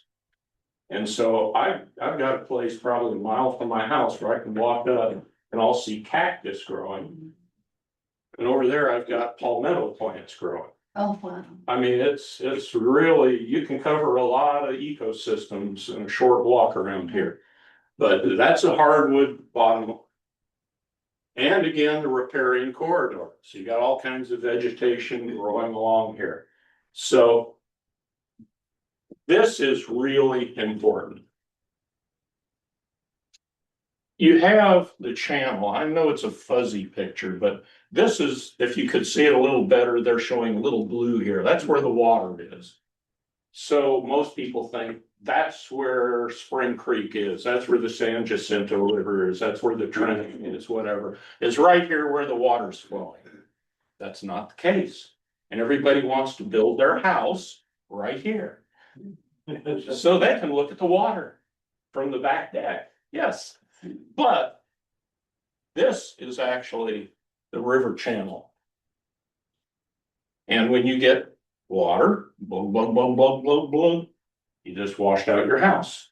And part of the problem, and we're gonna keep talking about this, is where you live, there's a constant duel between developers and people who are saying, don't do that.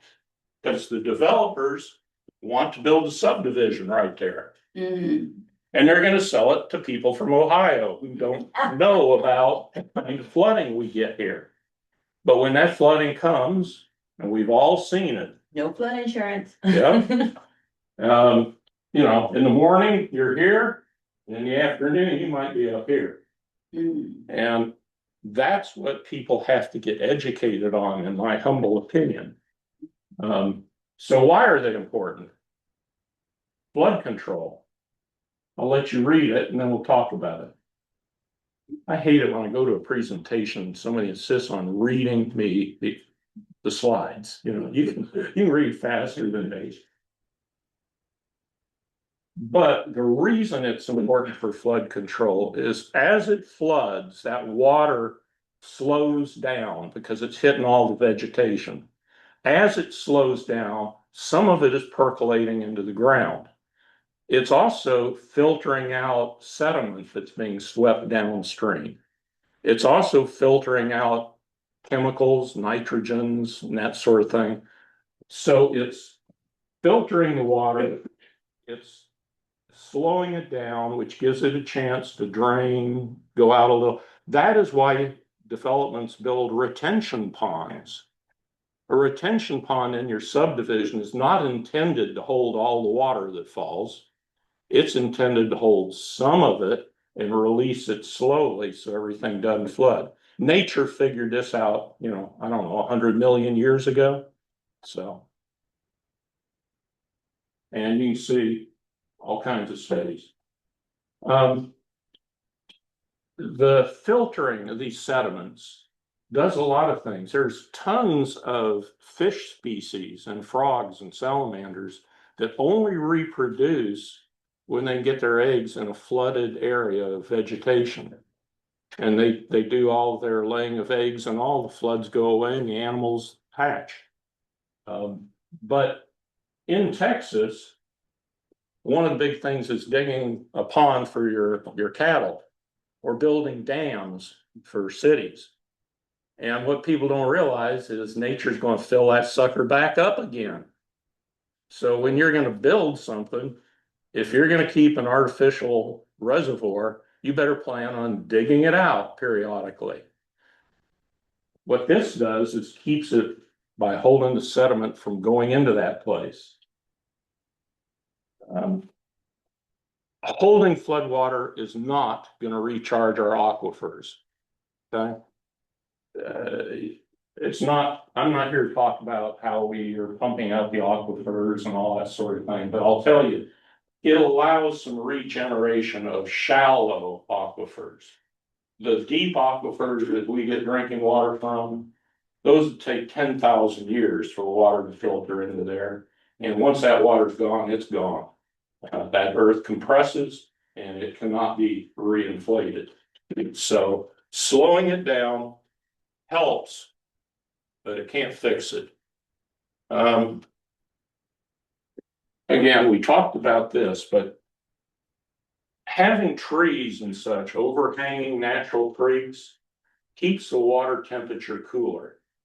And it keeps the acidity in a more proper pH balance.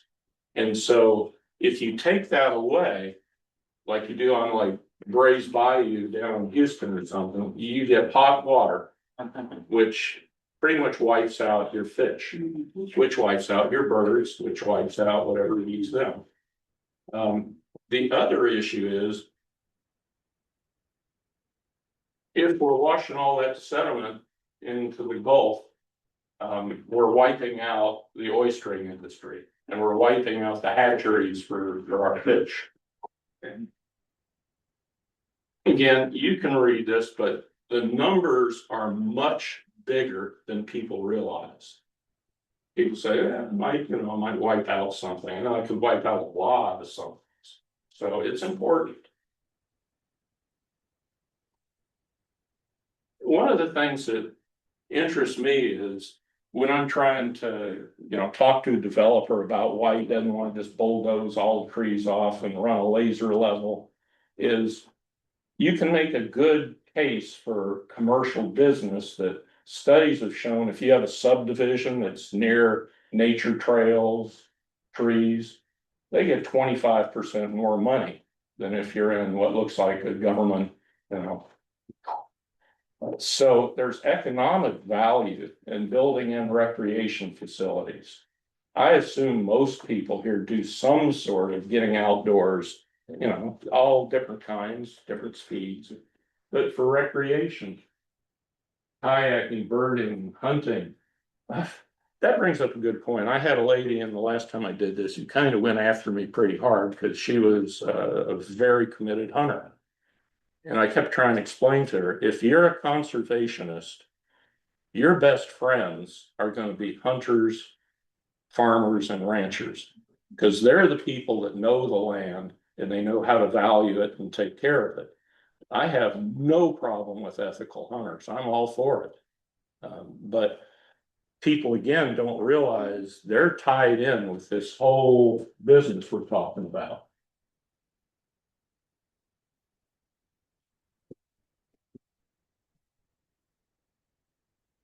Or 100,000 jobs in Texas are tied directly. And these are not some bogus set of numbers, created by the Nature Conservancy or something. This is the state of Texas's numbers from their Department of Economic, whatever, blah, blah. So, if you go down on the birding trails down along the Galveston and along the coast, you will find people from Germany. You will find people from Paraguay. Birding is a huge business here, and we've got a resource here. So even if we didn't care from an economic self-interest point of view, which you will find when you're talking to your neighbors and you're trying to influence people, sometimes the best thing you can do is talk about why it's in people's economic interest. Instead of saying, I want to hug the bunnies, you say, I'm trying to help us make more money. And it works. But this is what's threatening them. The land just being filled in. The aquifers being depleted. This is a big one I'm going to talk about in a minute. And that one.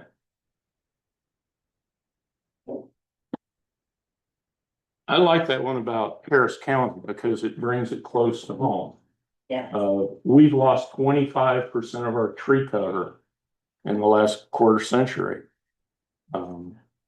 If you ever go over to the Katy Prairie over on the west side of Houston, which is getting carved up now as fast as people can carve it up, there's only 1% of it left. And that used to be a major prairie area. We've got a few conservation easements in there, and that looks like the only thing that's holding it up. Again, this is why you have to pay attention when you are going to put some, not just development, but when you're trying to talk about the whole structure of an area. Again, most people don't realize how serious saltwater intrusion is and rising sea levels from climate change. Everyone goes, yeah. We don't believe it. If you drive down to the south side of Houston, you can find a drive on a big bank that's now a road, and it's a scenic drive area. And that's what used to be major subdivisions. They're now about 12 feet underwater. About 30 years ago, they sunk, and we are sinking now. If you live in the wetlands, or I'm sorry, the woodlands, anybody here in the woodlands? Yeah, drive over to the high school, go to the parking lot, and you'll see a lovely crack right down in the middle of it where we got subsidence. So as we're pumping out oil and water, the land is settling. Galveston, and again, this is the state of Texas, which is known for being so environmentally sensitive. This is their data. Galveston has lost 18 inches since 1950. So you say, well, 18 inches, that's not a big deal. Rising sea levels, I read in Wall Street Journal, we're only going to sink 6 inches or something. Yeah, that would be if everything on the globe was equal. But remember, we're on a very shallow Gulf of Mexico. And all the way over to Austin, we're very low to sea level. My house is 162 feet above sea level. So if the oceans rise a foot, it doesn't mean we're going to lose a foot worth of coastline. It means we're going to have hundreds of miles that are now underwater. And I'm pretty sure your neighbors aren't aware of that. This is something we should do something about, and you're in a position to help. Every time someone talks about flood control, they're talking about we got to bring the bulldozers in and pour some concrete and make the big ditches and dig some giant holes in the ground. And everybody's in support of that because guess what? That means I got to pay millions of dollars to people with trucks and bulldozers, and they sometimes, not being fools, make political contributions. What a coincidence. But you're building 1950 technology, which we know does not work. It does not work. Here's why. And this is not new rocket science. So we get the water out of your subdivision faster with a big ditch. Where does it go? It goes to the guy downstream. We're just going to flood his neighborhood. What the hell, you know? It speeds it up. When it speeds up, everything goes, increases the water, increases water flows into the Gulf, kills marine life. We don't have to build big canals and build ditches. We can imitate nature and put in naturalized stuff. This is being done. I've seen it being done out on the Katy Prairie. I've seen it done a couple of places here where you build artificial marshes. You allow land along that riparian zone. So the floodwaters, instead of building subdivision there, you build a golf course or you don't build anything and allow space for water to do what water does.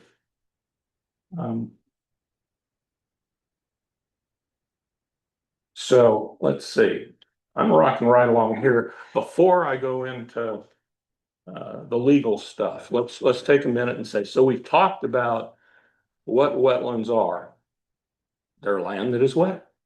We've talked about the different kinds, and you notice the pattern that each region has very different wetlands. And that's a function of the two things. What did we talk about? Hydrology and geology. Those are the drivers, and that's why the regions are so different.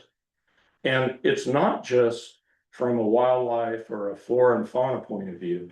That also, by the way, if anybody here's a history buff, that's indirectly why the state of Texas has the right to legally turn itself into 5 states, if it so chooses.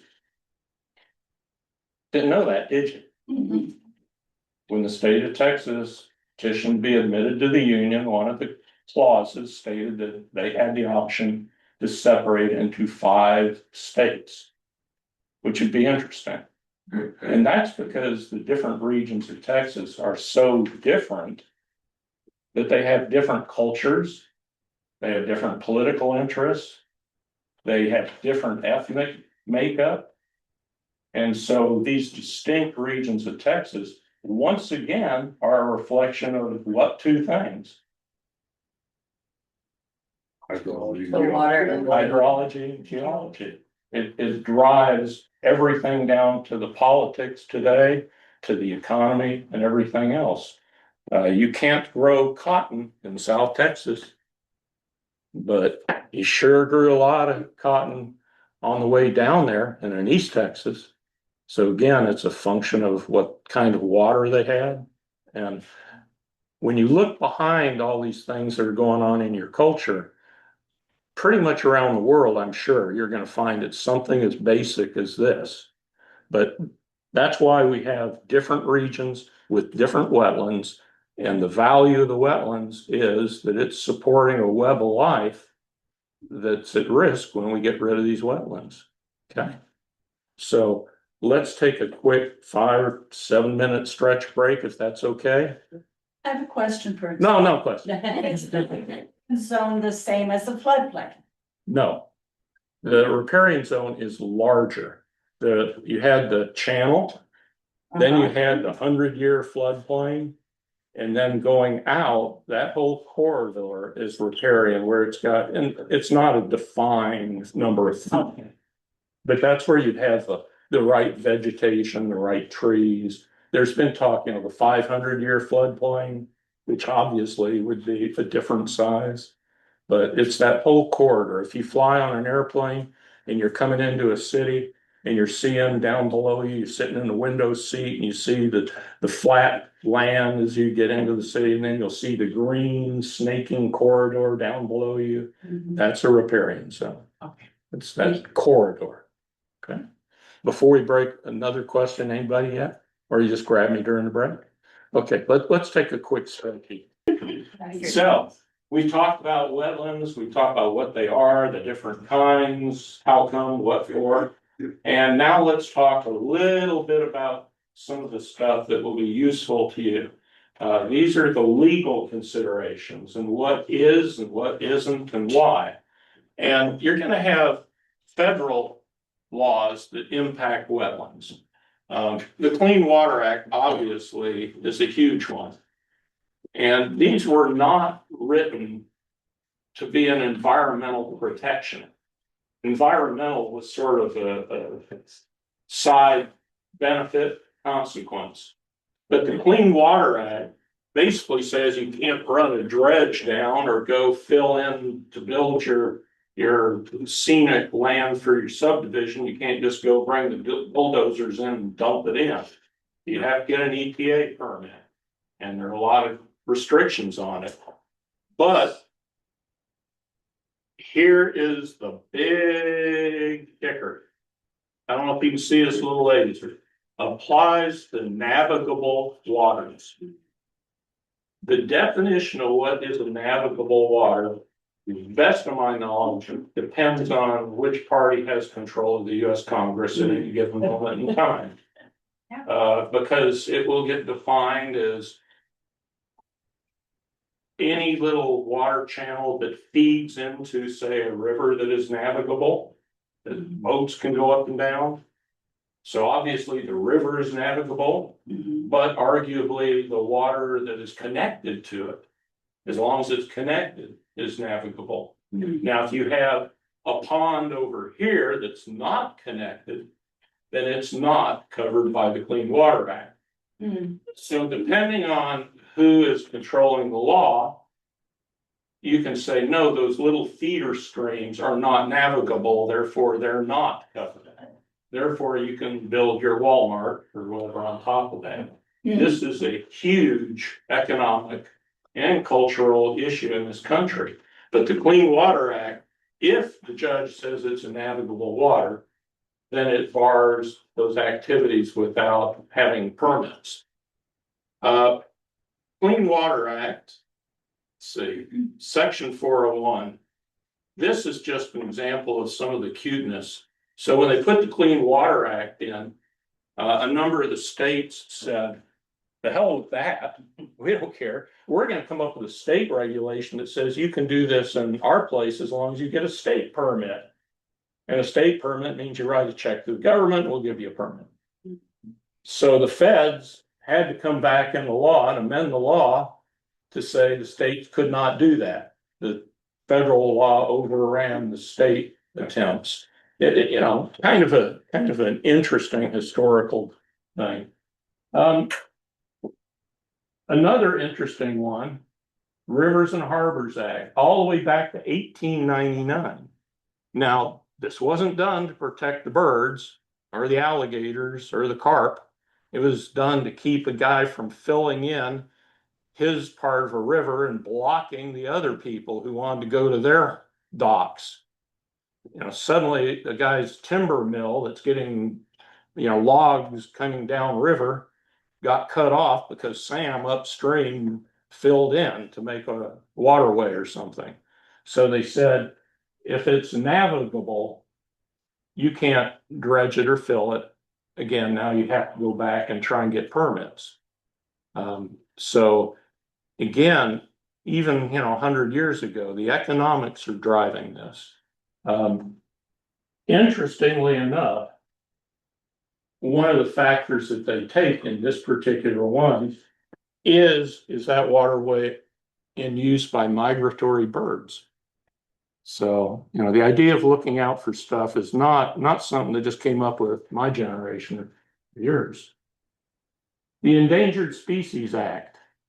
A lot of people misunderstand what the Endangered Species Act is, but if you have an animal or someone that's classified as endangered, you can't kill it, you can't harm it, you can't harass it. And that, a lot of definition of harm, but the one that hits the newspapers when you hear that they can't log here or something because it's going to destroy the habitat of the red cockaded woodpecker, aka Jones Forest. It's because destroying the habitat harms the endangered species. How many of y'all have gone to look at the red cockaded woodpeckers in Jones? I went there one time because they said this was like incredible. You know, you just go there and you see them. I'm there.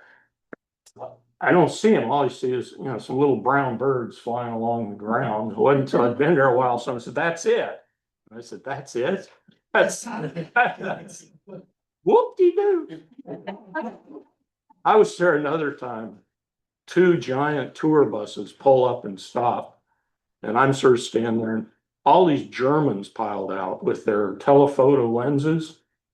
And they mill and they go there and they're taking all their pictures and they get back on the bus. And I asked one of the drivers, I said, "Where are you taking them now?" Thinking they were going to head down to Galveston or Padre. So he's taking them back to the airport. They're flying back to Germany. They flew from Germany to get their life list. The red cockaded woodpecker got it and they're going home. Wow. Yeah. And just a note to the class, one of the field sessions we got, coming up when it's warmer, is Donna Work, who is a renowned specialist in the red cockaded woodpecker, is gonna take us on a field session out there to see where they live. She's got a presentation on how she takes care of them, and at least last year, we actually got to see some. Well, when you get out there, everybody tell her that I said they were magnificent creatures. Yeah. Get some binoculars so we can just. So moving on, farmland. So I told you that at no point has any of the waterway laws, clean water or other, have addressed something that's non-navigable. So you could have a plot of very, very nice wetland in the middle of your farm, and you're totally okay to go fill it in. And people who wrote the laws at that point said, you know, that's not really a good thing. They said, well, we can't use any of our laws to tell them not to. It's on their land. Okay, we'll let them do it. But if they do it, they're not going to be eligible for crop insurance. They're not going to be eligible for all the subsidies that farmers get. And they just be cut off from any benefit from federal farm programs.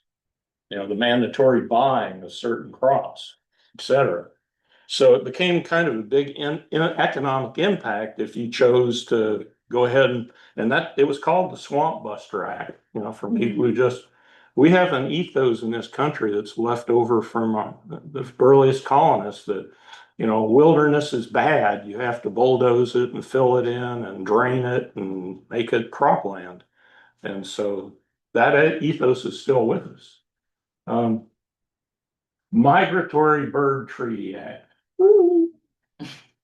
Again, for my birders, 1,100 species protected. In my neighborhood, we have a non-native invasive species, which is beautiful, cute, and obnoxious as hell, called the Egyptian geese. Yeah, yeah. And I had to explain to one of my neighbors that it's not protected by anything. You can spray it with your hose if you want, but in my subdivision, I'd rather you not get a gun out, thank you. But it's not migratory. It's not native. It's just essentially like vermin. Except if you're in Egypt, then it's different. Guess which 4 countries, including US as one, have signed the Migratory Bird Treaty, which is held up for all these years? Canada. Canada, Mexico. Mexico. Brazil? Nope, Costa Rica? nope. The 4th one's always the hard one. No idea. UK. Argentina? No. Russia. Oh, Oh, that makes sense. Mm-hmm. What, Russia, Mexico, and Canada and US agree on something? What? Yeah, here we are. But, so if you have a bird passing through your neighborhood and somebody decides they want to take a slingshot to it, if it's a migratory bird, they are basically breaking federal law. So how's Texas? That was federal. How's Texas? So you still got to obey the federal law, no matter what some people think. Yeah. But we also have other agencies here in Texas. Texas has a different approach. Texas, the environmental people and all, and some of them are really great. People in Parks and Wildlife are great. TA are great, but they serve primarily in an advisory role, not in an enforcement role. The whole slant of Texas bureaus is to assist farmers in learning how to protect their soil, to assist in, deciding forestry, what kind of species to plant, assist in, giving advice and such, and not so much enforcement. Our friends at Parks and Wildlife, they take care of all state-owned resources. So I can't call a Parks and Wildlife person if I've got private land and ask them to enforce something. Now, if it's someone who's poaching, who's breaking another set of law, but otherwise, about all he could do is come give me advice on managing my land. TCQ handles water permits and enforcement, such as it is. And the Texas Water Development Board. How many of you have heard of the Texas Water Development Board? This is in your wallet. This is a big deal. Texas has 16 regions that they've decided to have regional water development boards, including the big one, Centron. These are all political appointees. They're not elected. They're not required to have any specific expertise. And they put together a planning document that projects out decades into the future, what water development is going to be required, what water management is going to be done. And that's used as the basis for budgeting billions of dollars. Remember I talked about channelization being 1950s technology and such?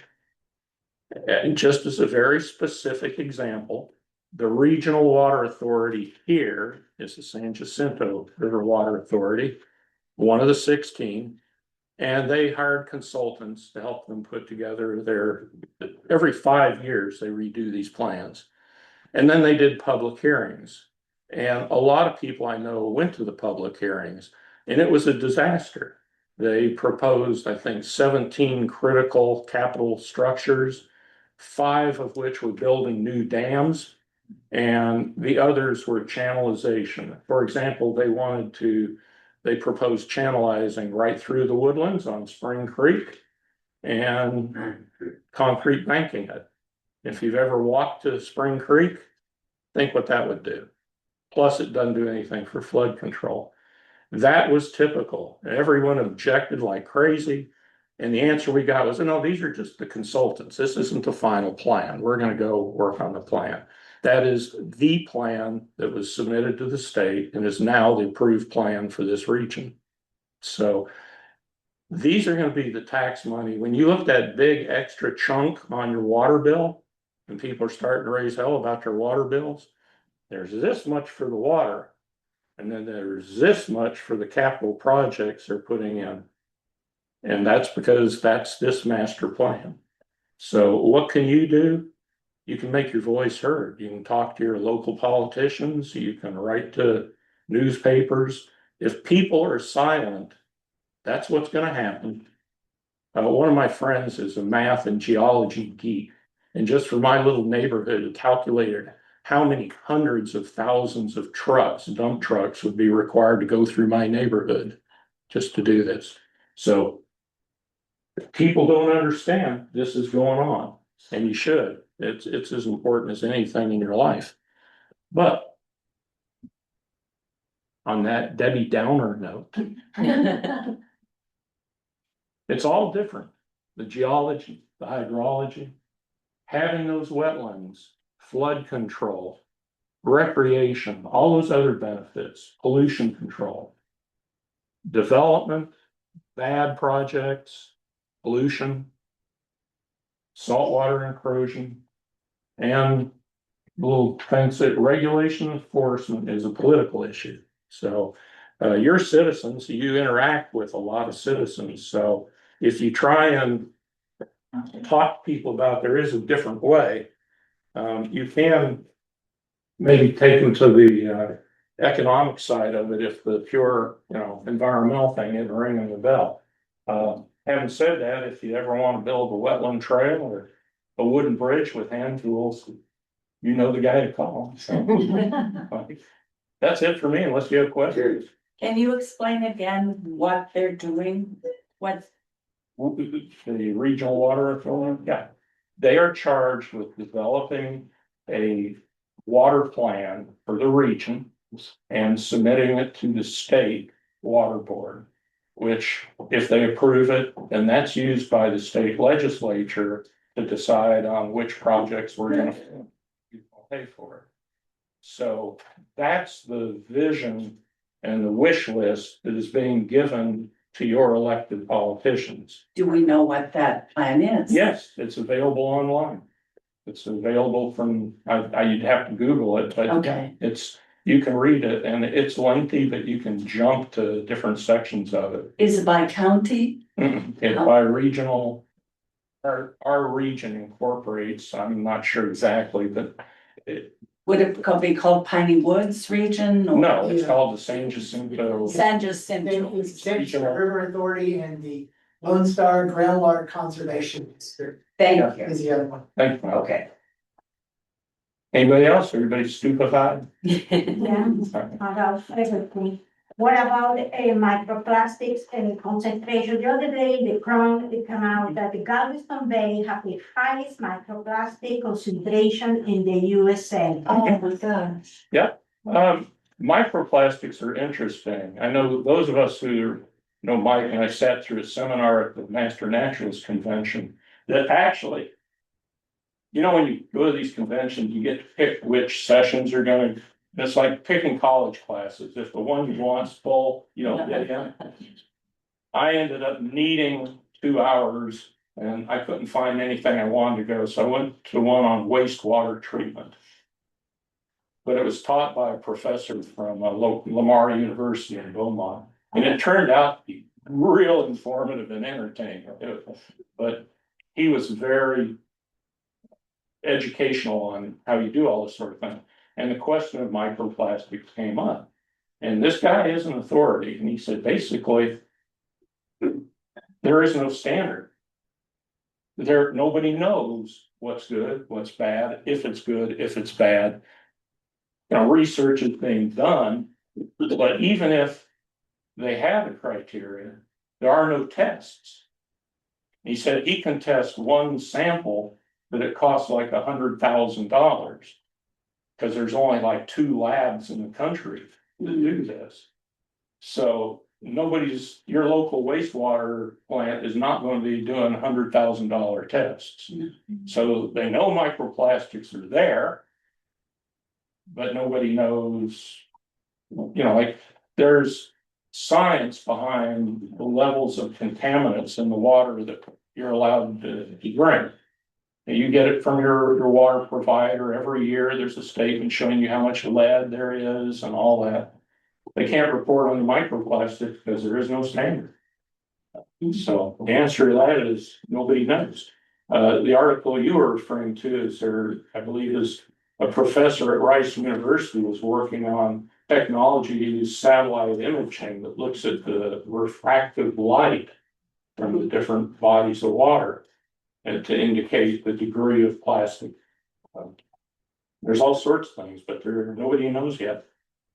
And what about the relaxation and the rules for TDCQ regarding the waste of the industries in the water system? Mhm. They are the toxics that they will forever toxics, I think is the name of the toxic. The PFAS. Yes. Yeah. Yep.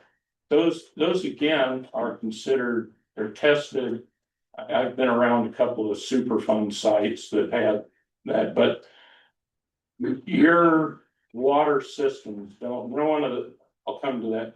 One of the contaminants in the drinking water you get that is not treated, not filtered for it, is estrogen. Yeah, because people take birth control pills, people do what people do, it goes in the sanitary system, and in certain concentrations, they've seen mutated fish, and things like that. Oh, my God. Because there is no active treatment. Hasn't it been a big problem with amphibian species? Mhm. They're hypersensitive Mhm. to it. We're seeing male frogs grow ovaries and Yeah, and if it does it for frogs, Yeah. or a living cellular, But it changed the menstrual cycle for young girls. it's possible, but 5 years old.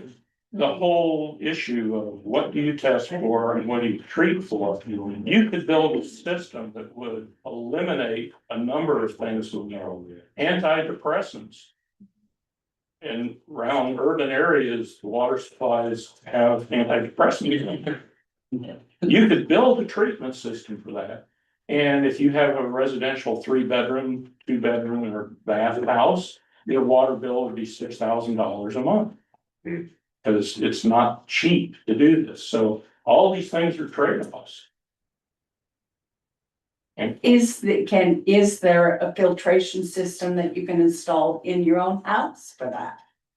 I don't know for some of those chemicals. Okay. A lot of that, maybe you could, but maybe it would be $200,000. I don't know. But the answer a lot of people do is I'm just gonna drink bottled water.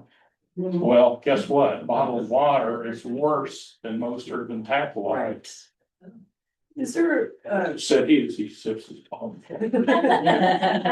microplastics, but, for well water, is there any lab anywhere in the area? Cause I've searched for this and I can't find anywhere that tests well water for its.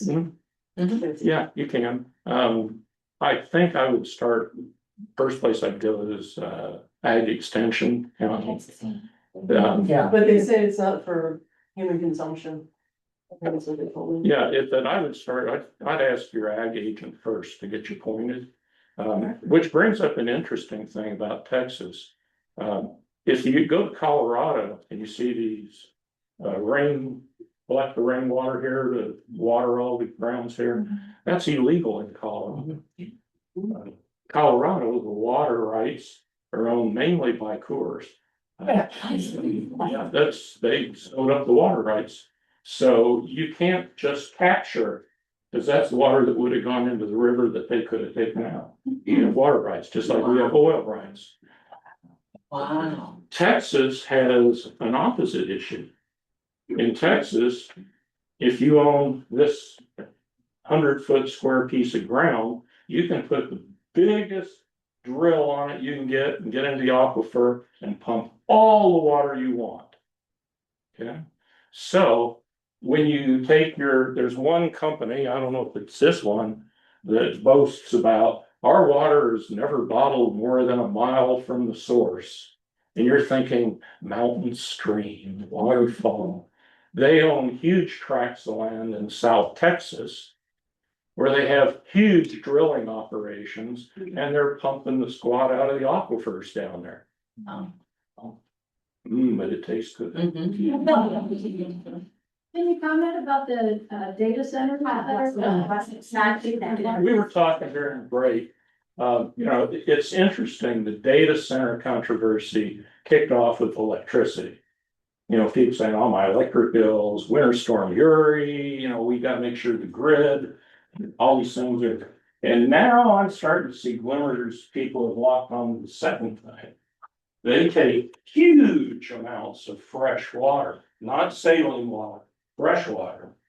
But not just, Mike made this point during the break, it's not just the water that you use for cooling in the data centers. It's the increased electrical demand means you gotta have more water for the generation stations.